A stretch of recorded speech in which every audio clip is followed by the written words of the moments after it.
Can everyone, Mr. Shelton, that's loud. Can everyone have a seat, please? We're going to get started promptly. We have quite a few candidates on the dais today, so we want to be able to hear from everyone, but we need everyone to take their seats, please.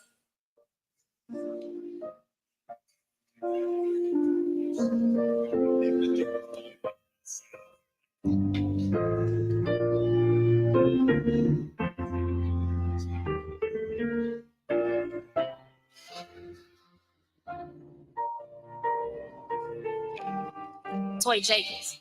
Okay,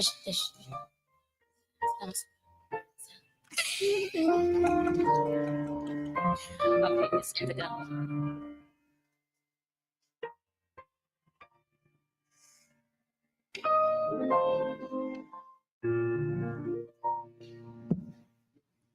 Good evening, everyone. I want to welcome you to the HPHC of Pitt County 2025 Candidate Forum. I'm going to go ahead and set the atmosphere right now, and I'm going to ask for you all to go ahead and close your eyes as we pray.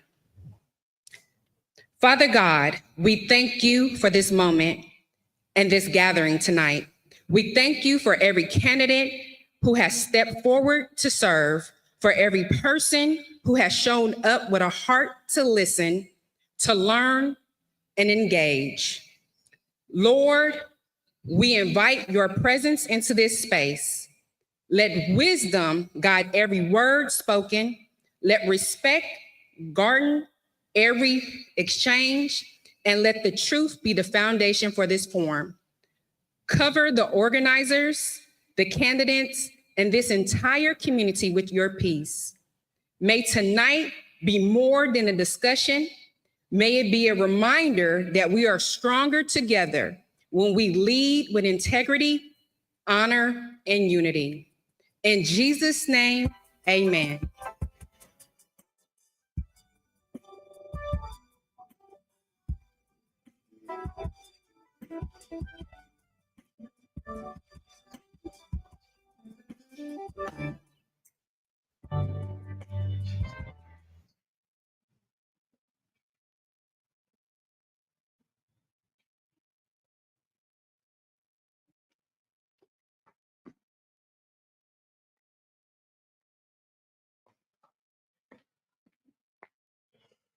Good evening, everyone.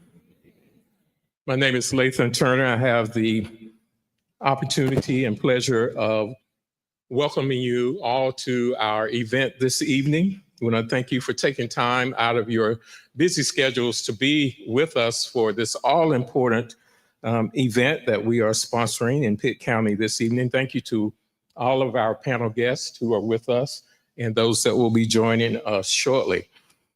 Again, I have the pleasure of serving as president of the National Panhellenic Council of Pitt County, and that includes all of the organizations known as the Divine9, and there are 9 different organizations who are comprised of members who have graduated from college and have decided to continue participating and giving back through their organizations.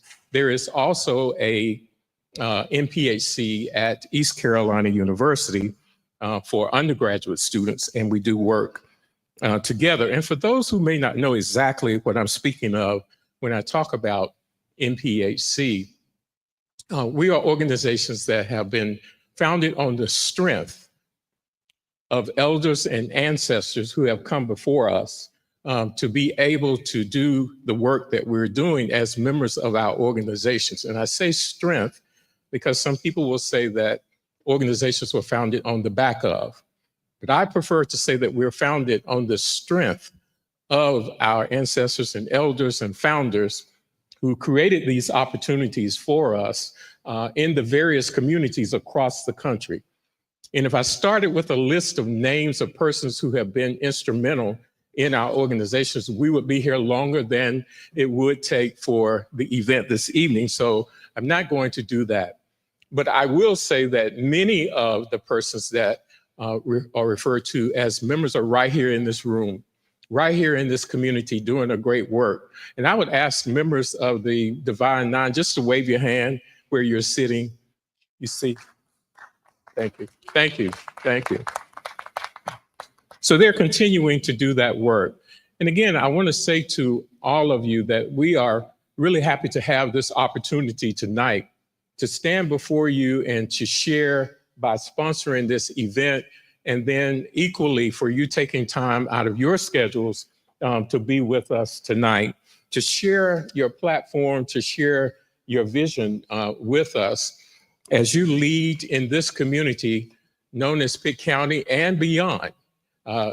We know that many of you are involved in activities even beyond. And so again, we are excited. We are here tonight to hear from you. There will be questions of you. And we just are looking forward to the opportunity to be able to share together again as we look forward to the future and your leadership in Pitt County. Welcome, and please enjoy yourselves this evening. Thank you.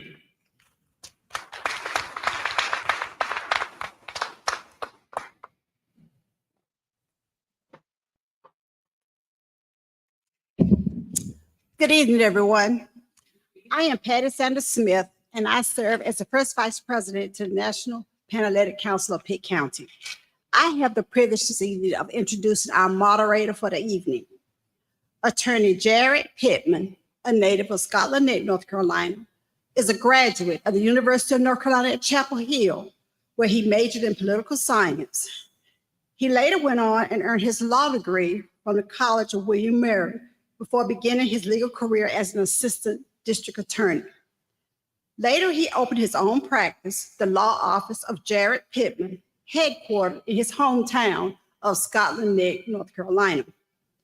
In addition, Attorney Pittman serves as the town attorney for Rich Square and is the founder and chief officer of the Tipping Point Project Incorporated, a nonprofit dedicated to reducing violence and providing mentorship and recreation opportunities for young people. Attorney Pittman is a proud member of Alpha Phi Alpha fraternity and is married to Maya Mitchell Pittman, a member of Alpha Kappa Alpha Sorority Incorporated. Did I do it right? Together, they are raising two children, Marlo and Jones. Attorney Pittman.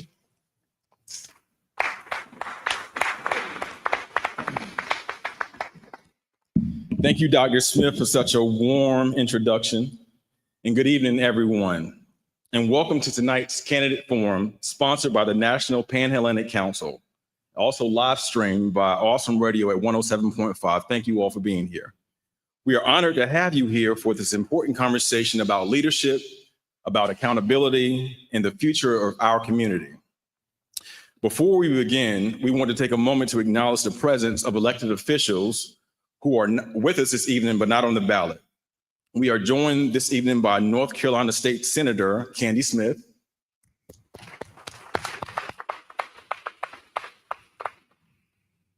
are there any other elected officials who are not a part of tonight's forum, but are present this evening? I'm sorry, we have Sheriff Dance.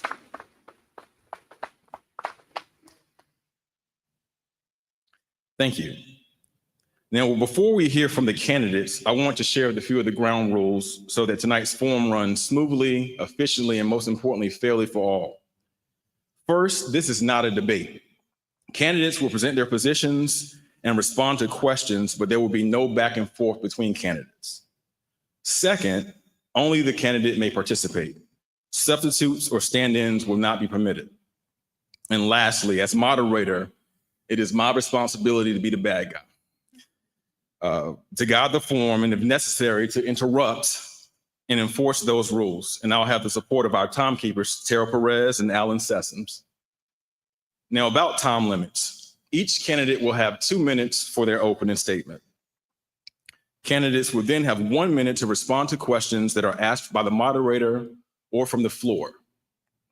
And then lastly, each candidate will have 1 minute and 30 seconds for their closing statement.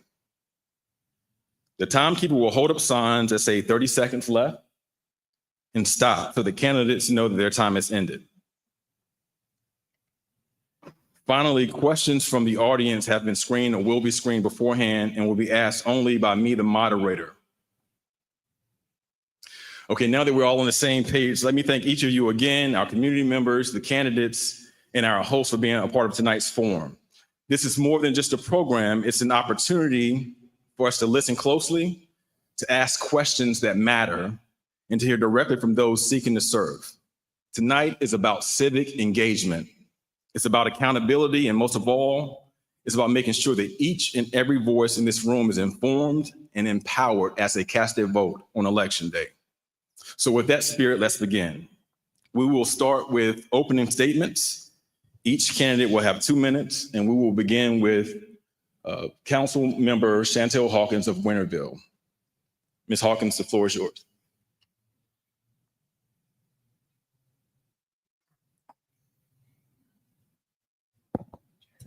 Hello? Hello? Hello? Good evening. Good evening. My name is Chantel Hawkins, Town Councilwoman of Winterville. I'm other known as the strong voice and the right choice. I articulate, I advocate, and I am accountable to the people of Winterville. My core values are responsibility, integrity, and loyalty. I moved to Winterville 28 years ago with my family. I am an ECU alumni in bachelor's in elementary education, K-12 reading instruction. I also have my master's degree in executive leadership, and I am pursuing my PhD in education law. I have placed over 70 items onto the town council agenda because as I start, I finish, and the people are at the top of this organization. I'm a mother of 3 children. I'm the founder of Soul Purpose LLC Advocacy, as well as Youth Voices Matter. I am a public servant as well as a citizen. I would like to thank you all for inviting me to share, have this conversation, and speak about leadership as service. Thank you.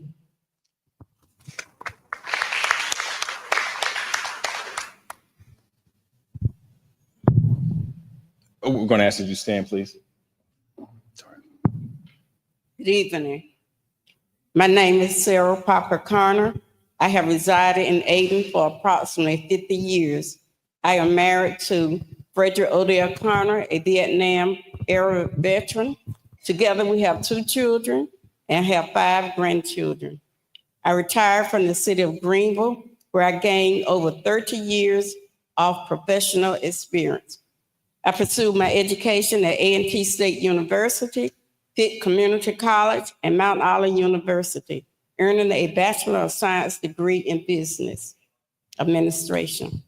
Currently, I am completing my first term as Commissioner for the town of Aden. My community involvement includes serving as an officer and member of Alpha Kappa Alpha Sorority Incorporated, Zeta Omicron Omega Chapter, and church deaconess at my home church.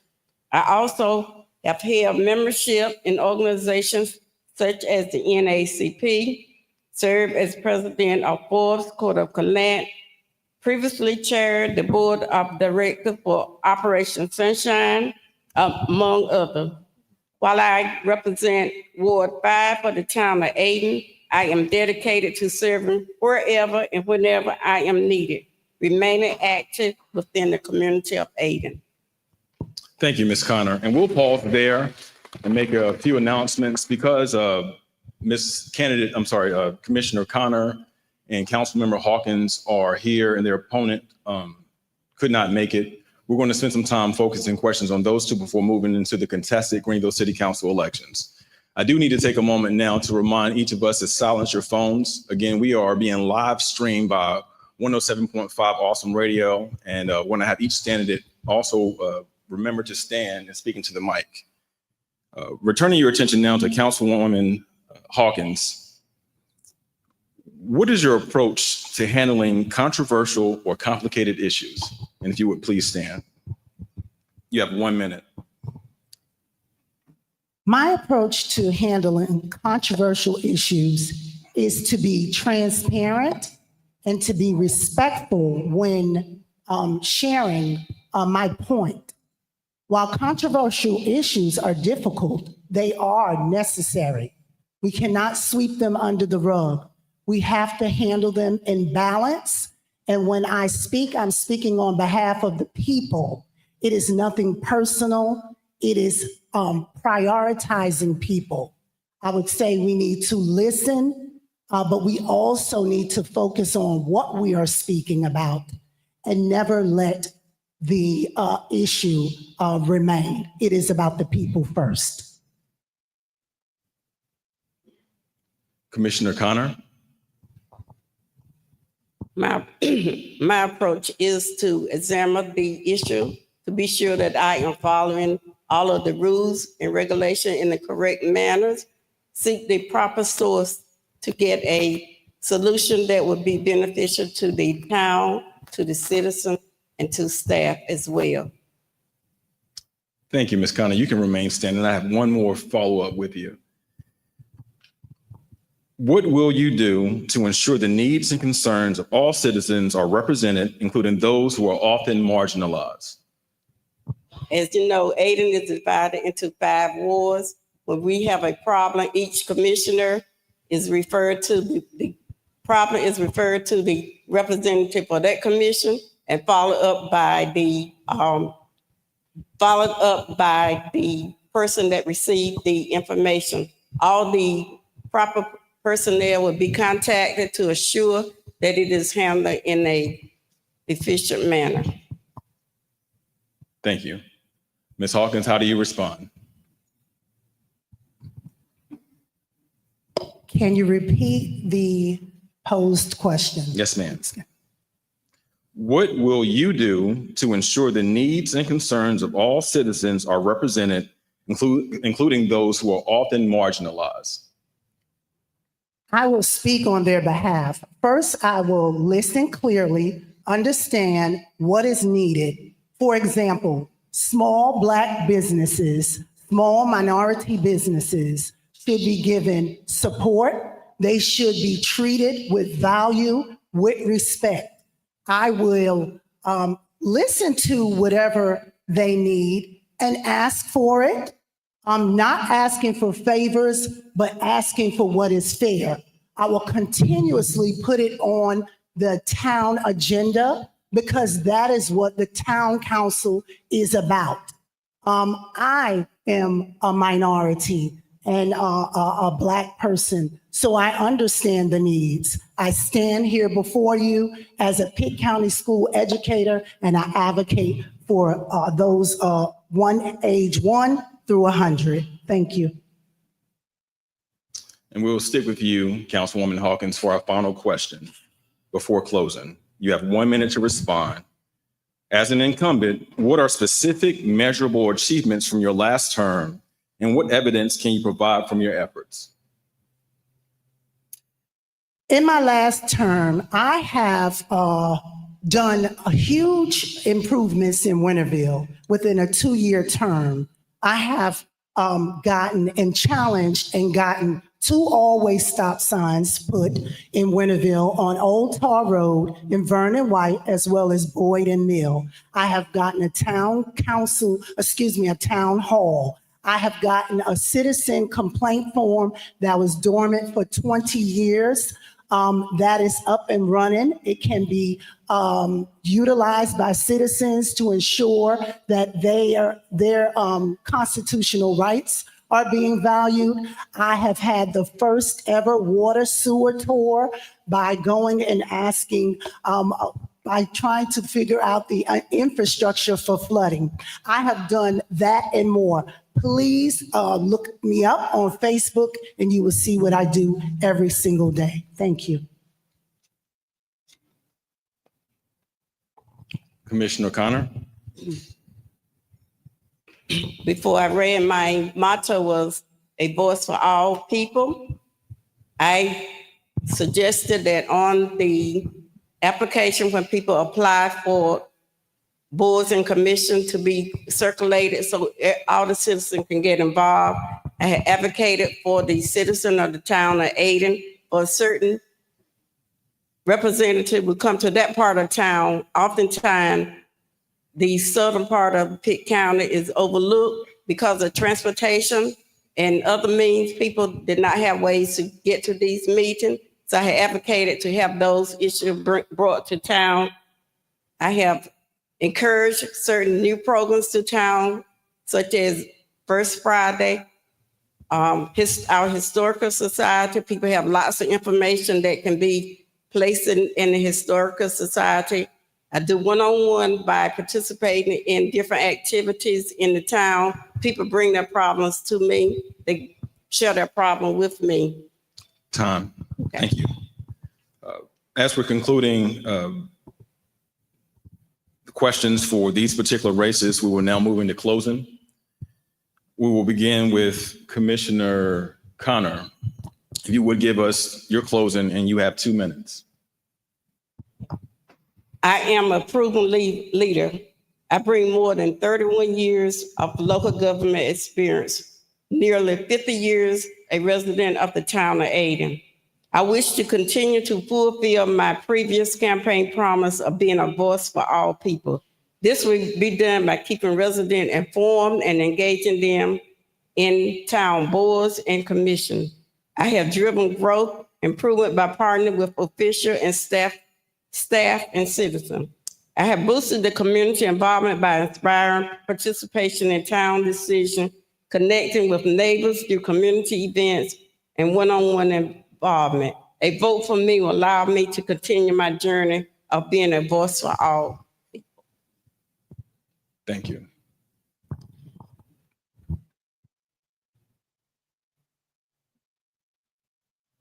Yes, ma'am. Commissioner Hawkins. So again, I am the strong voice and the right choice. I'm the only choice. I'm the person who has been speaking on behalf of the people. When you cast your vote for me, or when you cast your vote for any candidate, you are handing that candidate a key to your day-to-day life. That key can unlock opportunities to which I have done in 2 years that is overwhelming, right? But the key can also stand as stagnant. Your vote will allow me to ensure that there is public voice, that there is a community center that is well needed, that there is balance in small Black and minority businesses, that there is indeed a citizen review board, which is needed in Winterville, and that there is town-based transportation in a town with about 11,000 citizens. I am what Winterville has been needing. I am what Winterville deserves.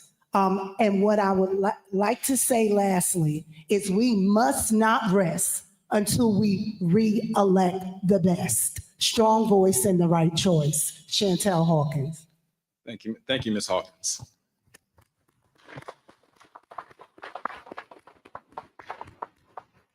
We will now move on to Bethel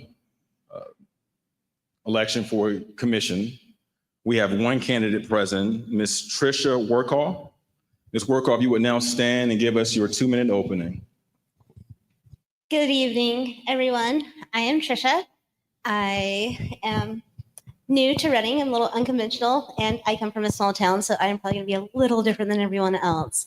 I just moved here a couple of years ago to Pitt County. I was born in Rocky Mount, moved away, and then came back here and have enjoyed acclimating to Pitt County and finding our niche here in up north of the river in Bethel. I bring a lot to the table in Bethel. We need more involved people up there. For the census saying 1,300 people, I think we have about 500 people there. And we need people that ask hard questions, that are committed to improving things up there. And I am that person. I am someone who is meeting with the town manager to make sure needs on both sides of town are being met. I am the one asking about what can we do about the stray cat population? What can we do about stormwater readiness? What are we doing about these things that make it beautiful, and trying to make real changes?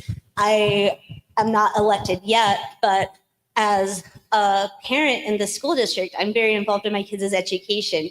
And I've worked closely with the school district on making changes. And so I know my voice can make changes, and I am committed to doing what is best for my community. And I do believe that that is me, even though I am new to the area and I am a little different.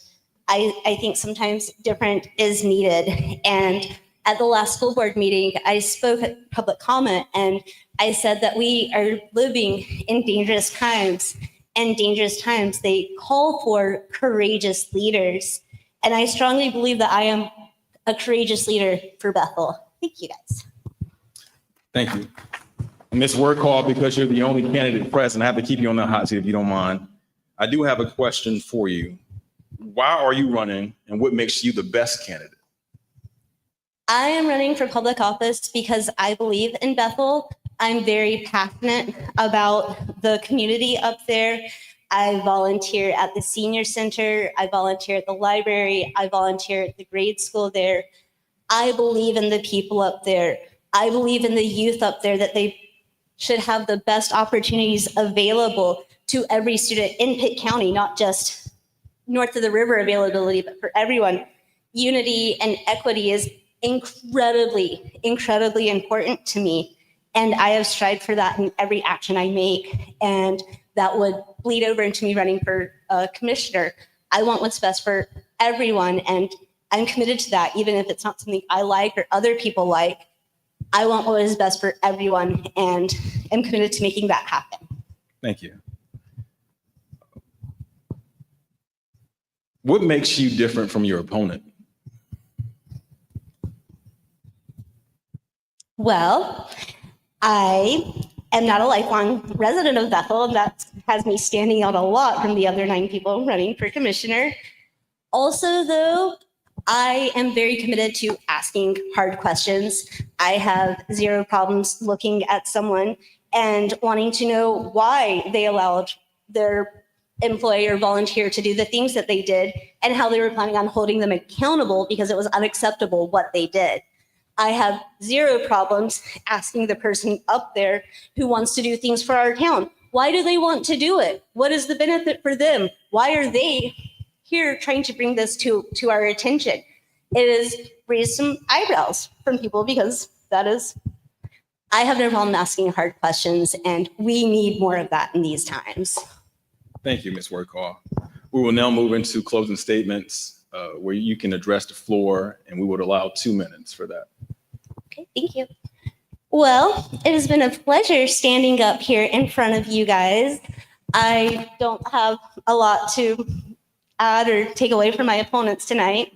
One thing I would say in my closing remarks is, up in Bethel, we have roughly 200 people that come out to vote in the municipals.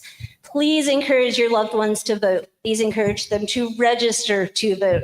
I don't care who they vote for. I want them to get out and vote. If they vote for me, I will do the best thing possible that I can for everyone, but I want everyone out and voting. I want more than 200 people in Bethel to vote. And I want us to come together and make changes that benefit everyone. And I strongly believe that if I am on the commission or on the board, that is going to be far more possible. It is important to me that we make choices that are transparent and equitable and don't just benefit a few people, but benefit everyone in the community, and that we not hide behind nice words or euphemisms, that we say the hard things in this hard day and age and move forward with that strength and courage that I mentioned earlier, since we are living in these dangerous times. Back to, I think I am the courageous leader that we need in these times. Thank you. Thank you.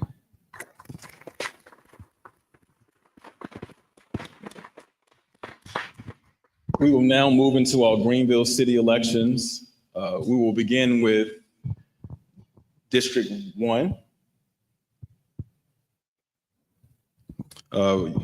Beginning with opening statements. Each candidate will have 2 minutes. We will begin with challenger Arjanae Jones-Williams. Good evening, good evening. My name is Arjanae, and I am running to serve as the, I am running to serve as a city council representative for District 1. Let me start by saying I am not a career politician. I guess you can tell by the way I'm stuttering and getting stuck up, but it's okay because I'm serving from the heart. I currently live in North Greenville. I work in West Greenville. My husband is in the industrial park, which is part of North Greenville, and my son is a senior at North Pitt High School. So I am well vested in District 1 and the things that go on in that community. I like to serve. I have a servant heart. As many may know, I feed the homeless or the less fortunate every Sunday at the Dream Park. I serve on the the City of Greenville's Affordable Housing and Loan Commission. I serve with the Food Bank of Eastern North Carolina, Central and Eastern North Carolina. I do things that when I speak about things, and when I speak about affordable housing, when I speak about food insecurity, I make sure it's from the heart, and that is why I also serve on these other commissions. I work at a long-term care facility where I'm the director of recreation. So I'm also serving again with my residents. So that is the reason why I am running for District 1 City Council. Thank you, Ms. Jones. I will ask that you remain standing as we spend a little time asking questions. We have a question from the floor. It says, why do you feel like the candidate that you're running against, or what do you feel like the candidate that you're running against hasn't done, and what makes you enter this race? I will speak about what I want to do. I want to serve others. I want to continue to serve others. I want to make sure that we're able to have town hall meetings. I'm able to communicate with the members of District 1. I want to make sure that when things happen at City Council Hall, that those things that will come back to District 1. What was the second part of that question? I'm sorry. And what made you enter this race? My neighbors. I am running to serve my neighbors, from my neighbors to my community to my city. Thank you. Do have a few follow-ups. How do you ensure that decisions are made based on community input rather than just the concerns of a few vocal residents? That is, I would say, why we would have town hall meetings. That way you can get the input from everyone, and not just the few that want to come and call and talk to me, but to other people as well. Town hall meetings, having my phone so that when someone calls me, I can answer questions and take their calls and see what it is they're looking for. Thank you. Another question from the floor. There are a lot of new gas stations being built in Greenville. However, there are not many opportunities for our youth. How will you address this issue? Through public safety. I feel that we have been policed enough, and we need to get to the root cause.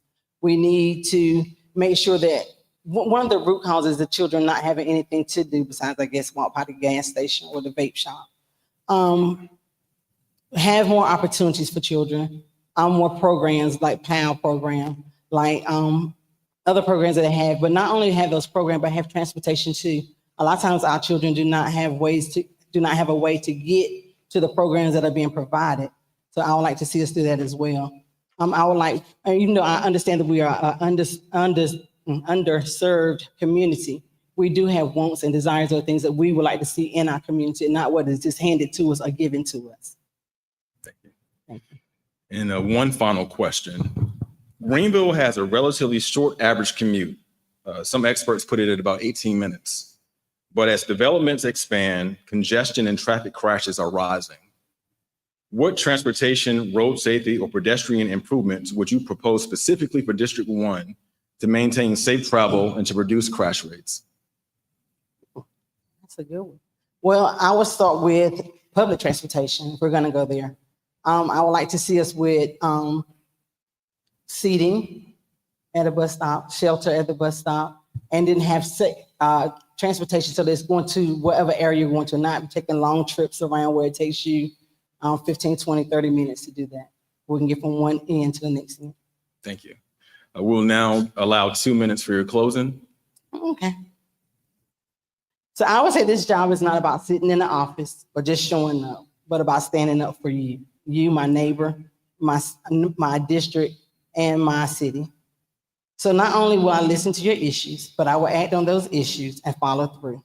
At the end of the day, I am ready to be a voice for all the people in Greenville, from long-term residents to students, small business owners, and young families. Together, we can build a city that works for everyone. Again, my name is Arjane, and I thank you for the opportunity to introduce myself. Thank you, Ms. Archon.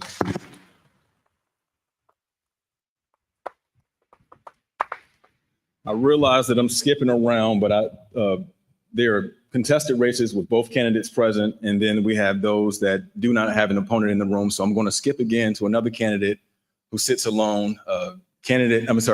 Incumbent Mr. Commissioner Matthew Scully. If you will begin with your 2-minute opening. Sure. Thanks. Good evening. It's great to be here with you all.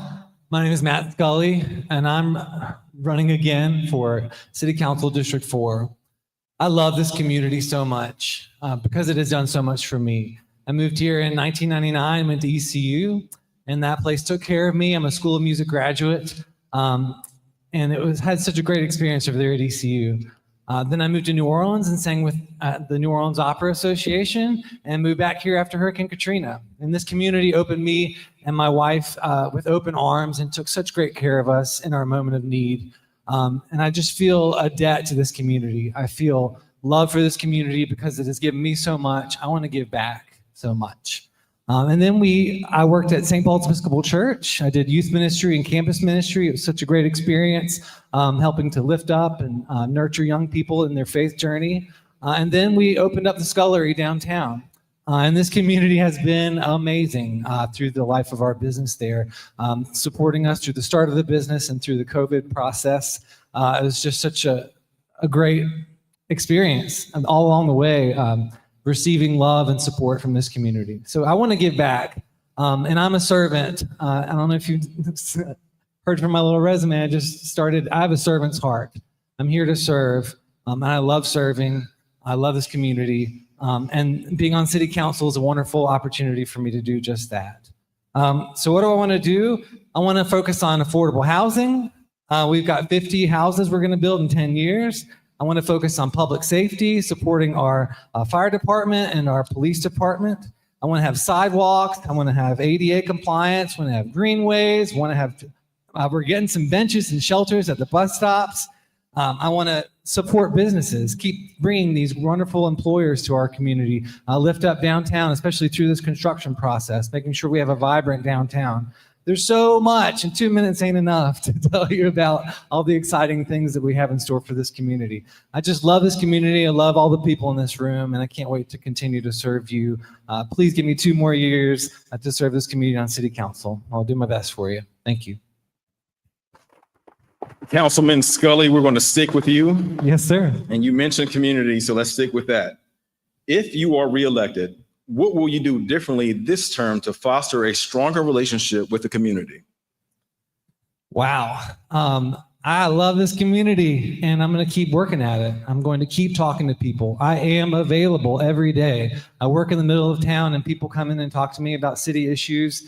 And some people might be annoyed by that, but not me. I want it. I love talking to people that come into my business. I love answering emails. I love answering phone calls and helping citizens find the resources that they need. I'm going to keep doing that. I'm going to keep going to everything that I'm invited to, all the ribbon cuttings, all of the wonderful community events that we have in the city. And because all of those events, I have opportunities to engage with citizens, to learn about their needs, to learn about their passions and their wants and their vision for our community. Because that's what I want to know. It's not about me. It's about serving this community and being a leader, a compassionate leader for Greenville. Thank you. Sticking with you again, what measures would you recommend to ensure public safety and to address issues like crime or drug use in our community? supporting our police department and our fire department. They've been underfunded for about 16 years now. And we got a little flack for the tax increase. There was a revaluation, and everybody's paying a little bit more. But you know what we're doing with that investment in our community? We are supporting our fire department. We're supporting our police department. We've hired 8 more police officers in the past 2 years, 12 more fire department and rescue personnel in the past 2 years. We're building a new fire station, number 8. We are revitalizing all the fire stations and police stations, making sure that they are supported and feel good in their work. We're giving them raises, better benefits, better hours, just really trying to take care of those men and women that take care of us in our time of need. We are also investing in public safety and infrastructure. We've got $1 million working on that towards sidewalks and ADA compliance. And we are also trying to take care of people. I think back to what Arjane said about the root causes. We've got to take care of kids and give them something to do and share our love with them and show them that there's a better way, give them hope and opportunity. I'm going to stop you there. Yes, sir. Sorry, I could go. I see a question making it down the pipeline. I don't know if I should wait for it. Or you mentioned money, Commissioner Scully. Let's stay on that topic. For District 4, housing value in owner-occupied units is around $240,000 citywide. For many renters or first-time homebuyers, that's way out of reach. What policies will you support to expand affordable home ownership or to improve rental housing quality in District 4? Yes, sir. It's a huge issue. People can't afford to live. And we are taking that seriously as a city council and putting forth proposals and opportunities for people. We sold 6 affordable houses during this first term, and it was the most beautiful thing to meet these families and see them come before city council and close those deals and move into those homes. It's such a beautiful thing, and inspired our city government to go even further. We're going to build 50 houses in the next 10 years for affordable housing, for more families to have that opportunity at home ownership. We're also working with the Taft Mills Group to build another affordable apartment complex for senior citizens. That's really exciting and really close to my heart. My mom and stepdad took advantage of programs like that. My stepfather still lives in an affordable housing complex for seniors, and love that we are creating more opportunities like that for people. And we're really looking at the whole continuum of care. We're supporting people, getting them out of their crisis situations, trying to provide them job training and business opportunities. Housing opportunities. Sorry to be the bad guy. Love those people. This is a question from the floor. Yes, sir. And reading it as is. Why have some of you publicly offered condolences to Charlie Kirk's family, but have not acknowledged or sent thoughts and prayers to the families in our own community who have lost loved ones to senseless violence? That's a loaded question. First of all, I have been praying for Charlie Kirk and his family and feel bad for a father. I've got 3 children. No person deserves to go like that. And his family has to watch that video. And how awful is that? So God bless that family. And God bless every family. This has been a hard year and a hard 10 years. Just recently, I've sung at 3 funerals in the past month. 3 for good friends who've been taken from this world. There's a lot of tragedy all around us. And I'm a compassionate person, a compassionate leader, and I will continue to reach out and support people in their need, in their time of need, when they have a loss in their life. And I'm going to do that with love and compassion and intention. So God bless everybody in this community. Thank you.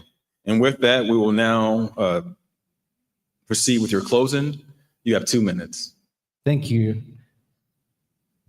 I just want to say I love this community. I've shared a lot. That's tricky, huh, Arjane, getting all these questions back to back. Just know that I love this community. I love serving in District 4. It's been such an exciting opportunity for me to learn more about this community. I have such a deeper appreciation for what our city government does, for all the amazing people that make this city run. And it has been such a joy, a pleasure, and an honor to support them in their work and to see them take our vision on city council and to put it to use and to put it to work. We're doing some really exciting things, and I beg your opportunity to keep doing it. We're trying to build this community up and make it better, and I'm just excited about continuing the work with this community and with you in this room. So please reach out to me if you have any questions about my campaign, about my work. If you have any ideas of what we can do for this city, just call me, email me. I'd love to hear from you. And thank you so much for the opportunity to share a little bit about my love for this community and my vision for the next 2 years on City Council. Thank you very much. Thank you. We were about to move into the contested Greenville elections, but I see that we had an arrival of candidate Alex Joyner running for Farmville mayor.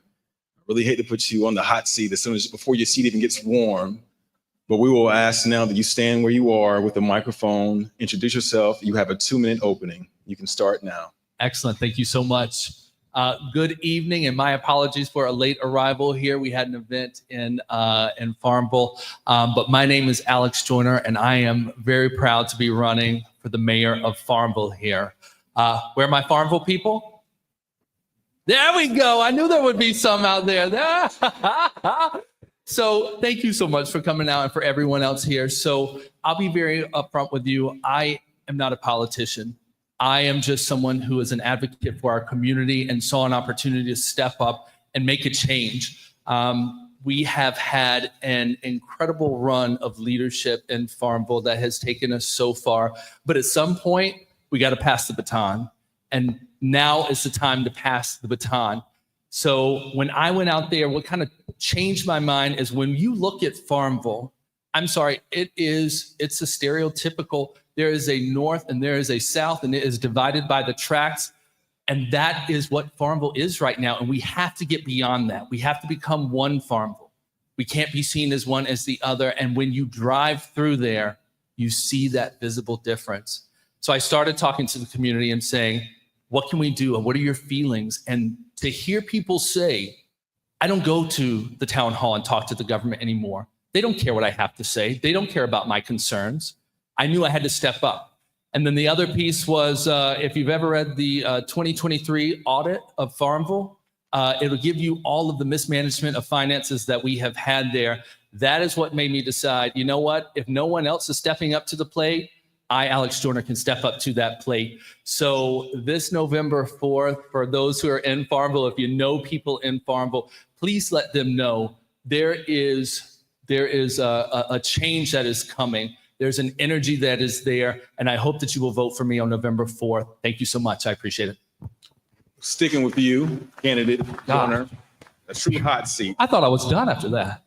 But because you mentioned the audit and finances, I have a question. Yes, sir. The town was subject to an investigative audit by the NC State Auditor, which found issues in how the town handled the fire station property exchange, the temporary library lease, and administration of $520,000 in grant funds. How will you restore public confidence in grant processes, and what safeguards would you put in place? So, I mean, one of the basic things is that we didn't follow directions with that $520 grant. When the federal government gives you a grant and they says A, B, and C is what you have to do, and then you blatantly don't do it, that's easy. We have to have people that are responsible and that know what to do. So that's step one. The other piece is we have to make sure that our commissioners, as they are making a decision, they have all the information that they need. And that is one thing that I want to be able to do for them. So to be able to make a property exchange without official appraisals for either property and allowing a town manager to make that decision without any sort of training or authority to do that, that's a huge miss. So we have to make sure that we are being thoughtful there. We are training our associates, or training our commissioners, training our staff at town hall, and making sure that they have the resources to make those right decisions. Thank you. Given that many residents own homes, but a significant share still rent, what steps would you take to ensure affordable housing is available and that rental housing needs are met? Oh, okay. So one of the things we're looking at in Farmville is different types of housing. So whether that is townhousing or just different sizes so that it's more affordable for people so that they can actually own a part of that investment and that house for themselves. We have such a high number of people that are renting. And one of the challenges that we see as I'm talking to people is, hey, my rent is cheaper. My utilities is more expensive than my rent and my insurance put together. That's a problem. We have to be very thoughtful about how we are trying to get out of that debt that we have built by increasing our utility bills and things like that. But we want to make sure that there are programs and people have the knowledge and the tools to be able to identify resources out there to be able to provide money, grants, things like that, so that they can own their very own property there. And there have been steps that have happened there over the recent years, but there's more that we can do and more that we can do to get this information out to those people. Time. Thank you. And we have other races that we will need to get to make sure we are in line with the time tonight. I do have one final, well, you have one final statement to the audience. You can give a 2-minute closing and you may begin at your convenience. So as I mentioned earlier, and I feel like I've talked quite a bit about myself over here since I stepped up here, I am here to lift the voice of the people. And the majority, what I feel is a good majority of our community, do not feel like their voice is lifted within our government and within that town hall. So that is my role and that is my vision here as a mayor. Not being a political person, I never dreamed of when I moved here to Farmville that I would be running for mayor. So what I do in my professional career as a project manager and as a product manager is I build a network of subject matter experts that I'm able to call on. And that is what I want to bring to Farmville is the collective voice of the community to be able to tell us this is what we need as a community, not a handful of people, not a small group of individuals that are able to control our government and run it because they always have. We have to be able to break those walls down. And that is what we're looking to do here. And this is where I truly, whether you live in Farmville, you know someone for Farmville, please start to share that message and let people know there is someone out there that is fighting for them. I'll tell you, our current mayor has gone uncontested. He's been in the government for 18 years now. People don't even know that anyone is stepping up to face him. So we definitely want to make sure that people are aware of this. The other thing that I'm trying to get out there, again, that education is key. That audit of Farmville from 2023 that you just mentioned, it is pretty informative and gives you a very clear picture about what our government has been focused on over the past few years and the handful of people that money continues to go to. So I ask you today, please speak to your friends, your families, your neighbors. Let them know that there is change coming to Farmville, and Alex Joyner is that change for them to be mayor of Farmville. Thank you. Thank you, Mr. Joyner.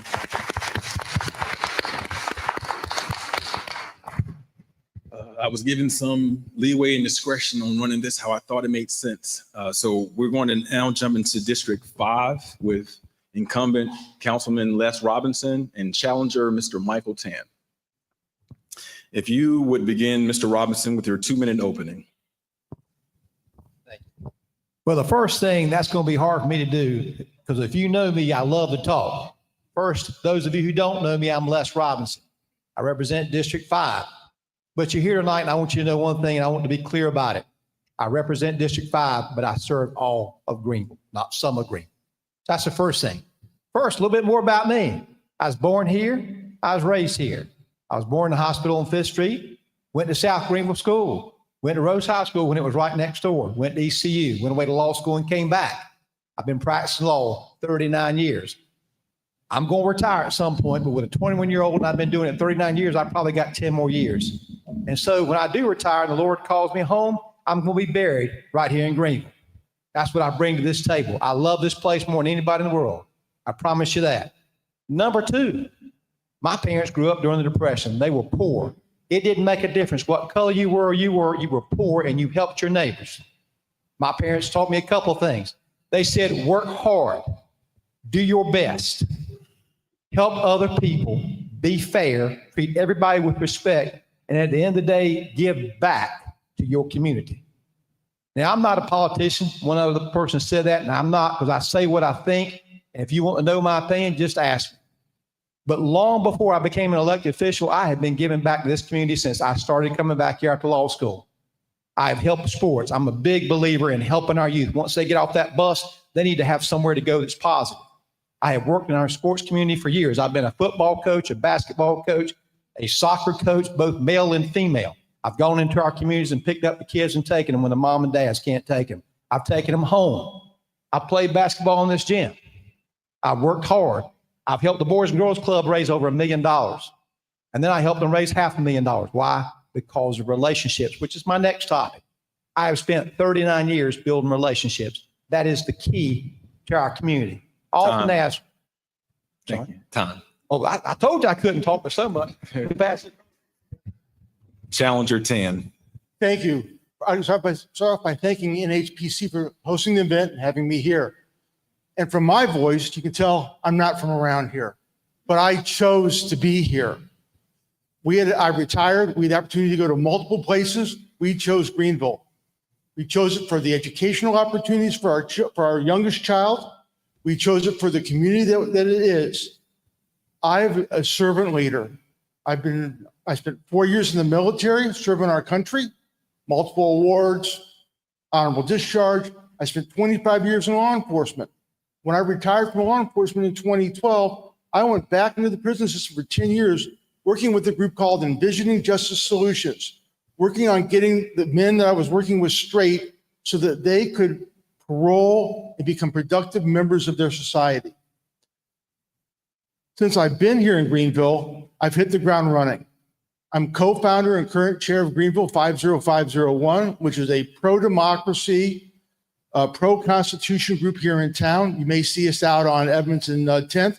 In fact, on Saturday, we are having a Take Care of the Homeless rally. Please come out. We're collecting food and we are collecting supplies for the homeless. Could be ponchos, could be clean socks, all that kind of stuff. I'm also vice chair of the Pitt County Veterans Council. I'm on the board for the East Carolina Veterans Council. 30 seconds, I can go on forever.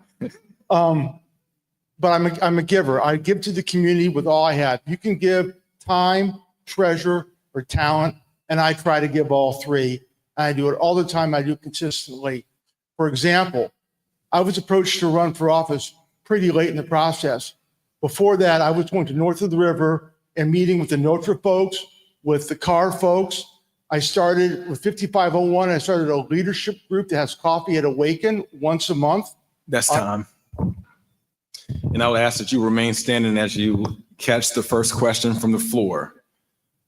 I hear the term affordable housing, but affordable can mean something different to people of different communities. What does affordable housing truly mean to you, and how are you helping the community? So we have to look at affordable housing, not on the average income of residents of Greenville, but on the mean income of residents of Greenville. Families in Greenville make on the mean $50,000 a year. If you use the 30% rule on that, that means affordable housing to them is $1,200 a month. The mean income for single earner families is $29,000 a year. That means affordable housing needs to be under $700 a month. Now, since I'm not on the city council yet, I can't get into what I've done so far. But I can tell you we have to focus on that. City council just approved a massive apartment complex on a redistricting that the price point was $1,400 to $1,500 a month. That is more than our people can afford here in Greenville. We've got to do better. Councilman Robinson. Affordable housing, two things. We got to bring development to Greenville, because if we bring development to Greenville, we get better jobs. Better jobs is more money. That's the first thing. Number two, you got to have a greater supply of the housing that demand, so that way the price drops. You got to do that, because this is a national housing crisis all over the United States, not just here in Pitt. As to affordable housing specifically, Tanya Foreman and I went one morning, and this is about relationships. We wanted to build 10 in 5 years, partnering with the Pitt Community College. local man. Parker Overton, been a lifelong friend of mine. We went to that meeting. The city wanted to ask $75,000, and one member, Lawrence Davenport, another good friend of mine from the farming community, said, "You want 75,000? You need to ask for $1 million." Remember he said that? That's what we can do. Partnerships and relationships to address these issues. Dustin Mills, Thomas Taft Jr. built 180 units. Those people are local. We've got to ensure we develop relationships with these developers because, number one, yes, they make money in the building, but they also have servant hearts to give back. And that's what we got to do. We got to address the affordable housing. Now it's not 10 and 5, it's 50 and 5. And so that's what we're looking for. And that's a great thing to look for. Tom. Pete, thank you. You keep saying it. Yes, sir. You want to field the first or the next question. With about 40% of the city's population being under age 30 and a city median age of about 29, how will you ensure services for youth, including jobs and recreation, and future growth in District 5? In District 5, it shouldn't be just District 5. It should be all the parts of Greenville. I've said multiple times, and people know this, we can't be a great city unless we go to the north, south, east, and west. How we do that? We got to provide better jobs because our students are coming here to get educated, and they're leaving us. We need to get people to come back. How do we come back? You got to have good jobs. You got to have amenities that they like, and you got to have enough houses so the supply is so much that the demand is not doing it, so you can get lower housing. So we got to do sports stuff. I've been a vocal advocate, and thank goodness we finally got it done. The sports complex is coming here. $40 to $42 million a year that's going to bring into this economy. You got to feed back into the sports programs that Jarrett, you and I get into and volunteer. We've been doing for a life, since my career and yours too. You got to help our youth. When they get off that bus, we got to make sure they have something to go to and not a bad influence, alcohol, drugs, or gangs or anything like that, because that's how we save our youth. We got to start there and the young people. We got to make it so it's a destination city. I'm tired, folks. I'm tired of us not getting what we deserve out of Raleigh. We need to build relationships so when such and such county gets $20 million a year airport, we need to get it. Thank you. Can you repeat Oh, no problem. Thank you. With about 40% of the city's population being under age 30 and a city median age of about 29, how will you ensure services for youth, including jobs and recreation, and future growth in District 5? First thing is, we underserve our youth that are even younger than that. When you build an apartment complex with 600 units, there are 2 and 3 bedrooms. Why are we not making the developers build a playground there? Why are we not having developers put in sidewalks on both sides of the street and in front of the development so people can get from point A to point B? We need to work. I'm a big believer. I'm retired law enforcement. I believe in the police interacting with our youth.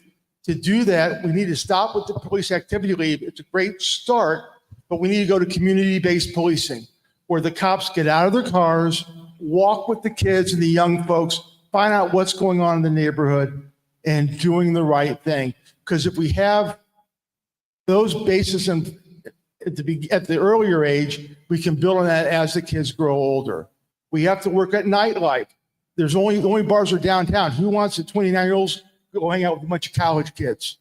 Do we want neighborhood bars or places for adults to go to? One final question from the floor.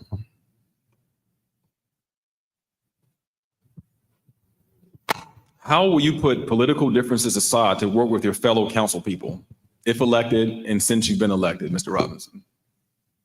How will you put political differences aside to work with your fellow council people? Well, hopefully all the incumbents win and I fit right in with them. That's the goal. However, if someone from the other side works that way, we have to imagine that they are on the city council because they want to make positive change. And we have to figure out how that positive change works for both of us. When you have that as your basis, you can then build that relationship to do the right thing. Because being on city council is more than just party politics. It's about doing the right thing for the most people that we serve. I was short that time. Do I have 30 more seconds?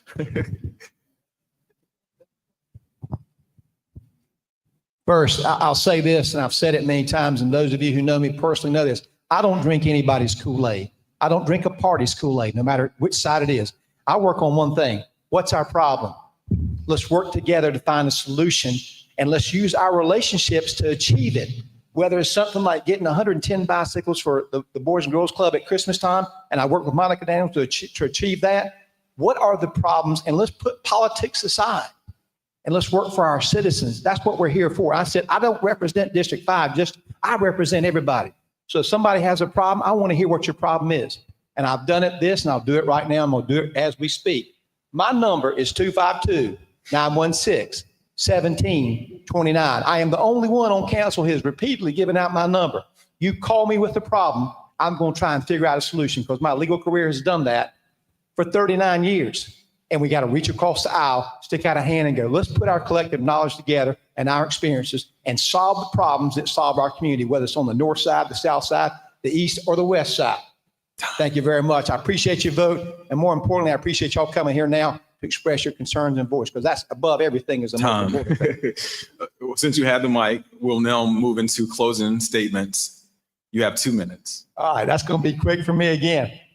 Guys, I'm a lifelong resident here. I love this town with all my heart. My mantra is this: I want to grow Greenville greater.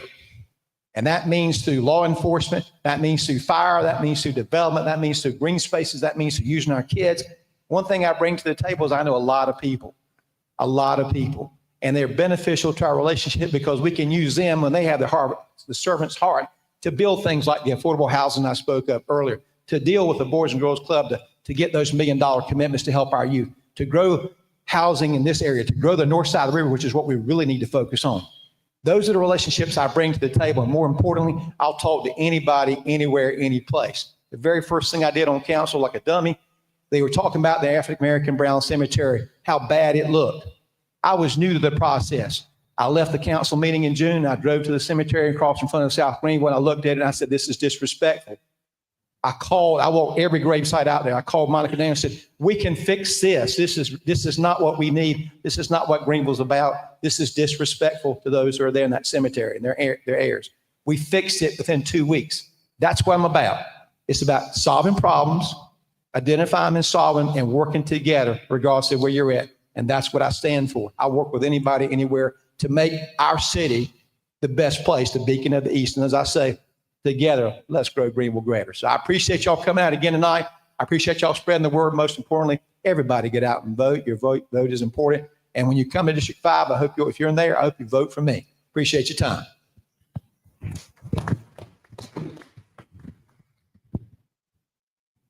District 5 is more than just Glendale. District 5 is Bancroft, East and West. It's Sterling Point. I've been out walking the neighborhoods, talking to people with supporters. I talk to bringing local people that live in the neighborhood to walk with me, to introduce me around so I can understand what the people in each individual neighborhoods are going to. My actions are more important than my words. Before I even started to run for District 5, I was at Carr with Don Cavallini. I was at Notre with Youssef. I've worked with Saeed with Black Voters Matter. I've gathered groups of like-minded individuals for that coffee I was beginning to talk about before those mean people with the timer shut me down. Okay. And those coffees are important because the leadership of the non-governmental groups here in this town do amazing things, and we need to support them as best we can as a council. So when we talk about my platform is Safe Streets, Stronger Greenville. We're only as strong as the weakest among us. And we have to raise up the people that need to be raised up. So the people that in my neighborhood in Lindale don't need the raising up that the people also in District 5 over in Bancroft need. We need to concentrate our resources where they are doing the most good. And that is throughout the entire Greenville community, not just one individual community. So once again, I'd like to thank the NPHC, for inviting me here tonight. I'd like to thank everybody for being here. And as somebody else already said, please vote. And please get the people that you know to vote, no matter where they go. We need our civic engagement completed. The winner of the last city council election for District 5 got 1,700 votes. There are over 10,000 Time. people in District 5. Thank you, Challenger 10 and Councilman Robinson. We'll now move into Greenville City Council election District 2 with Councilwoman Tanya Foreman and the challenger, Ms. Deborah Shepherd. Beginning with Councilwoman Foreman with your 2-minute opening. Thank you. Hey, how are you all doing tonight? So again, my name is Tanya Foreman. I'm a city council representative for District 2. I'm a community organizer and advocate. As was mentioned before, I'm not a politician. I'm a public servant. There's a difference. I will not be morphing into a politician either. I'm rooted in this area. I am from here. So I have a vested interest in this area. And I demonstrate that through my connectivity in the community. I am also currently the regional director of Women in Municipal Government.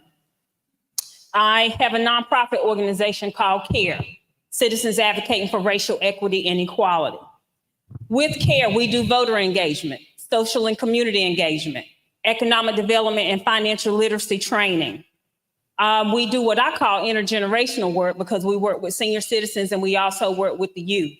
And we do health equity, which is my background, making health accessible to people in the community.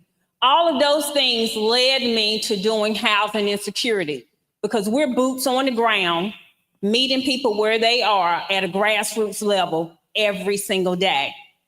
During COVID, what we recognized was we were running into families with children and senior citizens that were homeless every week. The way God built my little heart, I could not ignore that. So that led to us adding another pillar to our organization, which is housing insecurity, providing transitional housing for homeless families and senior citizens, working with families that are living in hotels, making sure their children have what they need, and even feeding people that are living in the woods. So if you ask me what I do for a living, I love for a living. That's what I do. I also have a consulting firm called For Your Solutions, where we do consulting with anything business or nonprofit related. Was that time? Was that 2 minutes? In Jesus' name? Okay. Challenger Shepherd with your opening. Good evening. My name is Deborah Shepherd. No, I am not from Greenville. I am originally from Snow Hill, North Carolina. Lived there for 18 years, but now I've lived in Greenville for 22 years. I can go all day about the work that I've done. I run a nonprofit called Heartoscope. The last 5 years, we've invested in our underserved communities over in West and South Greenville. I advocate for victims of trauma. We've advocated for trauma-informed schools. I sit on the City of Greenville Recreation and Parks Commission. I've sat on the City of Greenville's Human Relations Committee. I've also sit on the state level with the Juvenile Justice Planning Committee.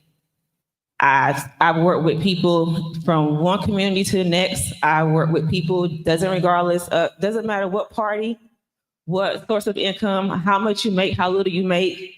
I'm working with whoever I need to work with to get things done. Now, if people want to ask me why I'm running, here's the thing. If we look at the numbers from last election, we only have about 11% of people voting. What that tells me is it's not just about a barrier thing. It's not just about people can't get to the polls. People don't want to go. They don't feel included. Most of us in this room and the people that we know and the people that they know, we're the ones here working. We're the ones that seem to be invested. We're the ones that's saying, this is what we need, this is what they need. But if 11% of people are voting, that's a whole nother group of people that we have not reached. So for me, in order to truly speak for a community, we have to get those people engaged. They're just not engaged. They're just not engaged. And for me, I want to come into this seat and be the person who doesn't just express how I feel and my thoughts about what's happening in the community and policies on the dais.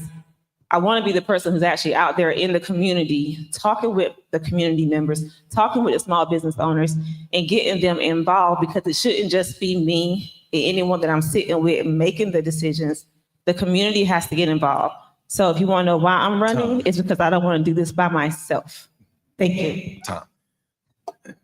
And Challenger Shepherd, since you have the mic, Sure. beyond social media, what specific channels do you use to gather feedback from your district, or you would gather from your district if elected? There's a few things. So I know people say she's a social media queen. That's cute. I work really hard. And I would say this. So even with my nonprofit Heart and Scope, people see the success of our events. I tell people all the time, social media is about 5% of who we reach. We go out into the communities. We're knocking on every single door so that they know exactly what's happening. For me, what we have even worked on now, what most people don't know is today we just launched our small business listserv. Over the last 2 or 3 months, we've worked to identify just about as many small businesses in District 2.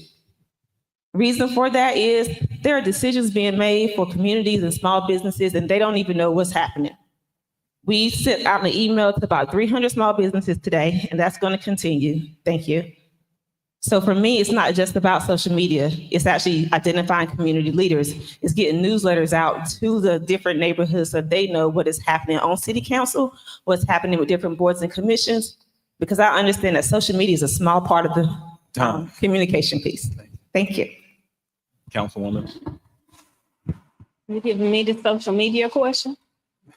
Beyond social media, what specific channels do you use to gather feedback? Okay, well, that doesn't apply to me. I'm not a social media queen. Again, I am boots on the ground and I serve our community at a grassroots level. What I've done, and I won't talk to you philosophically about what I think should happen. I won't give you any thoughts of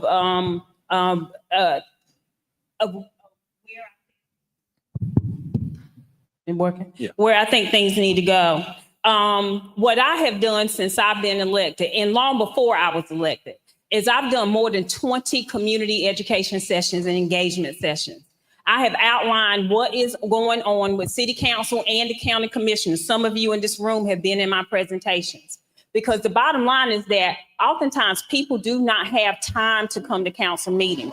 We're frontline workers in our community. And so what I have done is I've made sure that I have taken the information to them.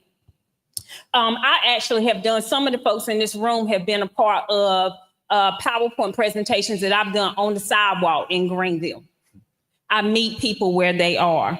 Can you repeat that again so I can make sure that I'm answering what you asked? What specific channels do you use to gather feedback? That's it. And I that's meet time. people I'm where sorry. they are. I go to them. Time. I do sessions in the community, in churches, wherever needed. Thank you. That is time. Thank you. Thank you. We will stick with you since you have the mic. Thank you. This is a question from the floor. Are you in support of the MAGA movement? Why or why not? Of the MAGA movement? Make America Great Again movement. Absolutely not. And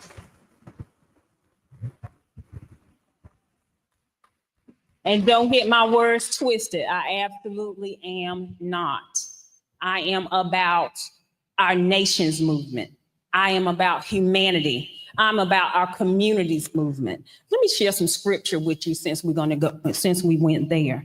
I'll tell you who I am as relates to community. We can't make America great again unless everyone has the equal opportunity to be great. So Proverbs 31:8-9 says, "Speak up for those who cannot speak for themselves, for the rights of all who are destitute, all, not a few, not the rich, not the white, but all who are destitute. Time. Speak up for and judge fairly, Time. defend those that are poor and needy." Hate to interrupt scripture, but I'm sorry.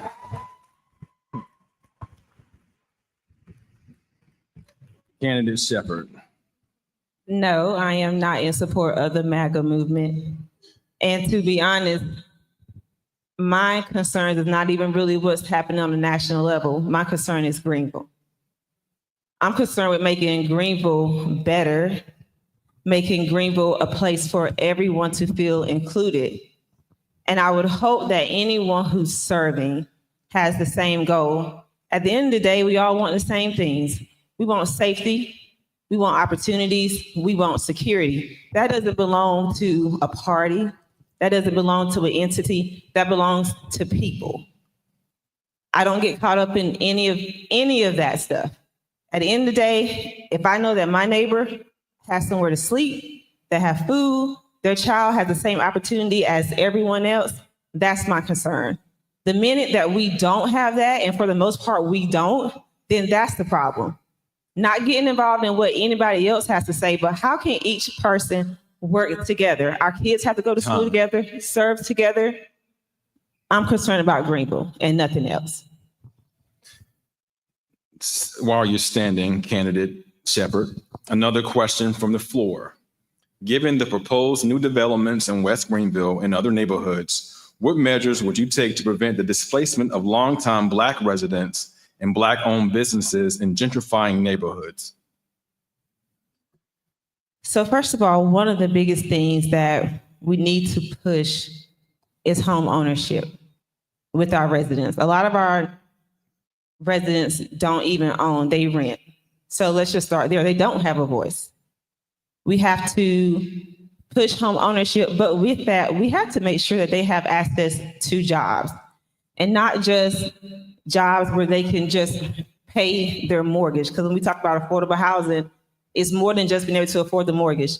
You have to make sure that the city has strengthened their partnerships with places like Pitt. I'm not even going to talk about ECU, but definitely Pitt, so that they have access to programs so that they can receive any type of certification, so that when they do get their homes, they don't have to worry about trying to pay someone to go into their budget to pay for home repairs. They already have those certifications. And bring in jobs, not just jobs that's for people who have degrees, but good paying jobs for people who may just have their high school diploma or GED. Because we don't want them displaced, but we want them to be secure. And so when they're secure, they feel like they have a voice. Thank you.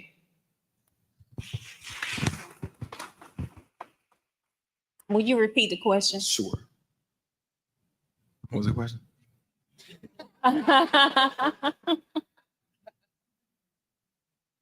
Given the proposed new developments in West Greenville and other neighborhoods, what measures would you take to prevent the displacement of longtime Black residents and Black-owned businesses in gentrifying neighborhoods? Okay, so I won't talk to you about what I think needs to be done. Again, I will share with you what I have done and have been doing for years. As it relates to displacement and gentrification, I agree that we need to work on home ownership, but there's steps to that. The bottom line is that we have perpetual renting situations in our community, but that is related to us not making proper decisions as it relates to jobs and when we bring industry into the community. One of the things that I've done as an elected official is we've got Boviet Solar that has come here and brought 1,000 jobs. Whenever Boviet Solar came, they bragged about the average income being $53,000 per year. I said to ENC Alliance, don't come before me again without letting me know what the minimum wage being paid is. Many of the people in it, actually, I'll give you the figures. Over 20% of the people in our community. Oh, sorry, Tom. You was about to get into it. I know, I'm sorry.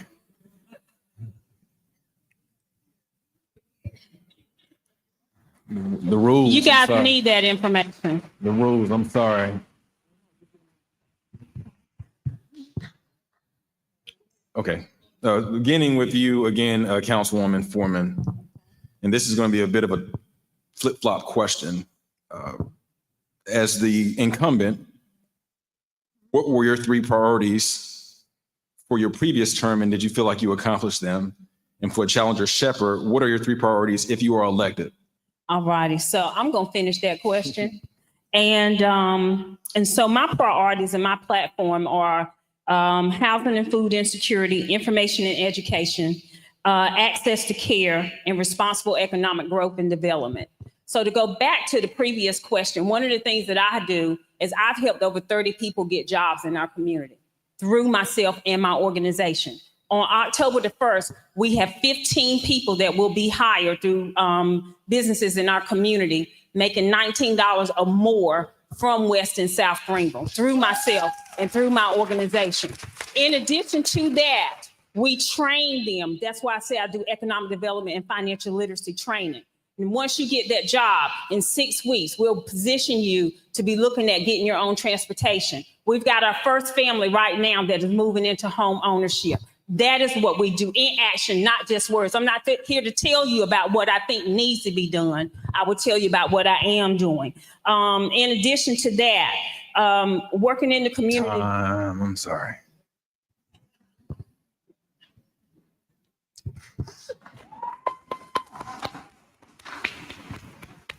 Candidate Shepherd, what would be your top 3 priorities if you're elected? First priority is public safety. And when we talk about public safety, we're always talking about policing and making sure the police department is funded.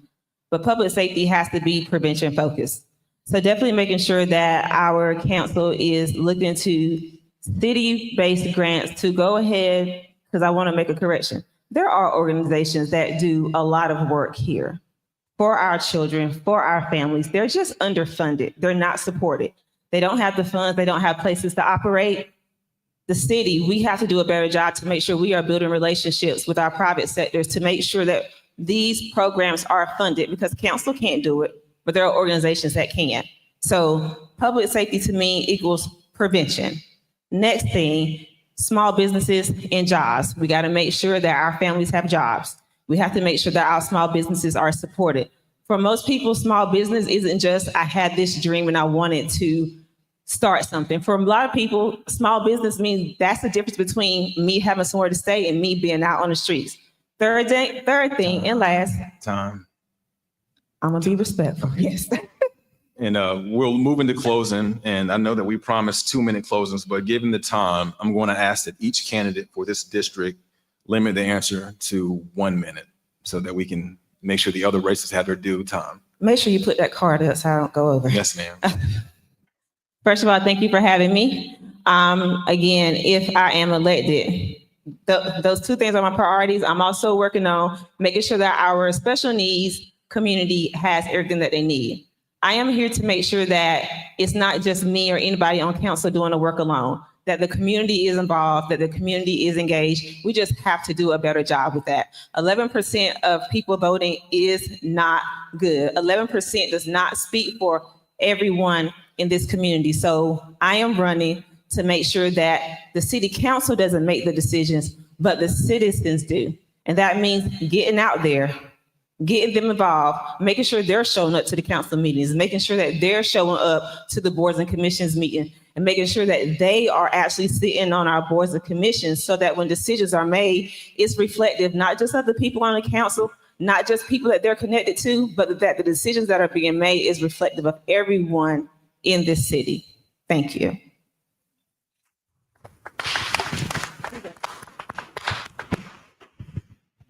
Closing remarks. Okay, so in closing, number one, I want to say to you all that representation matters. We're living in a very trying time. Oftentimes in these roles, one of the things that I knew before being elected that has been confirmed for me since I've been elected is that being an elected official in many of these roles, people treat it like joining the Glee Club. This is not the Glee Club. The decisions that we make impact hundreds of thousands of people. And I know you might wonder how hundreds of thousands when Greenville only has 100,000. That's because Greenville is the hub of Pitt County and Pitt County is the hub of Eastern North Carolina. What we do, what we say, and the decisions that we make matter and affect thousands of people. In these roles, we don't just need somebody that you know their name or that sits at the front of your church pew. We need people that are caring, number one.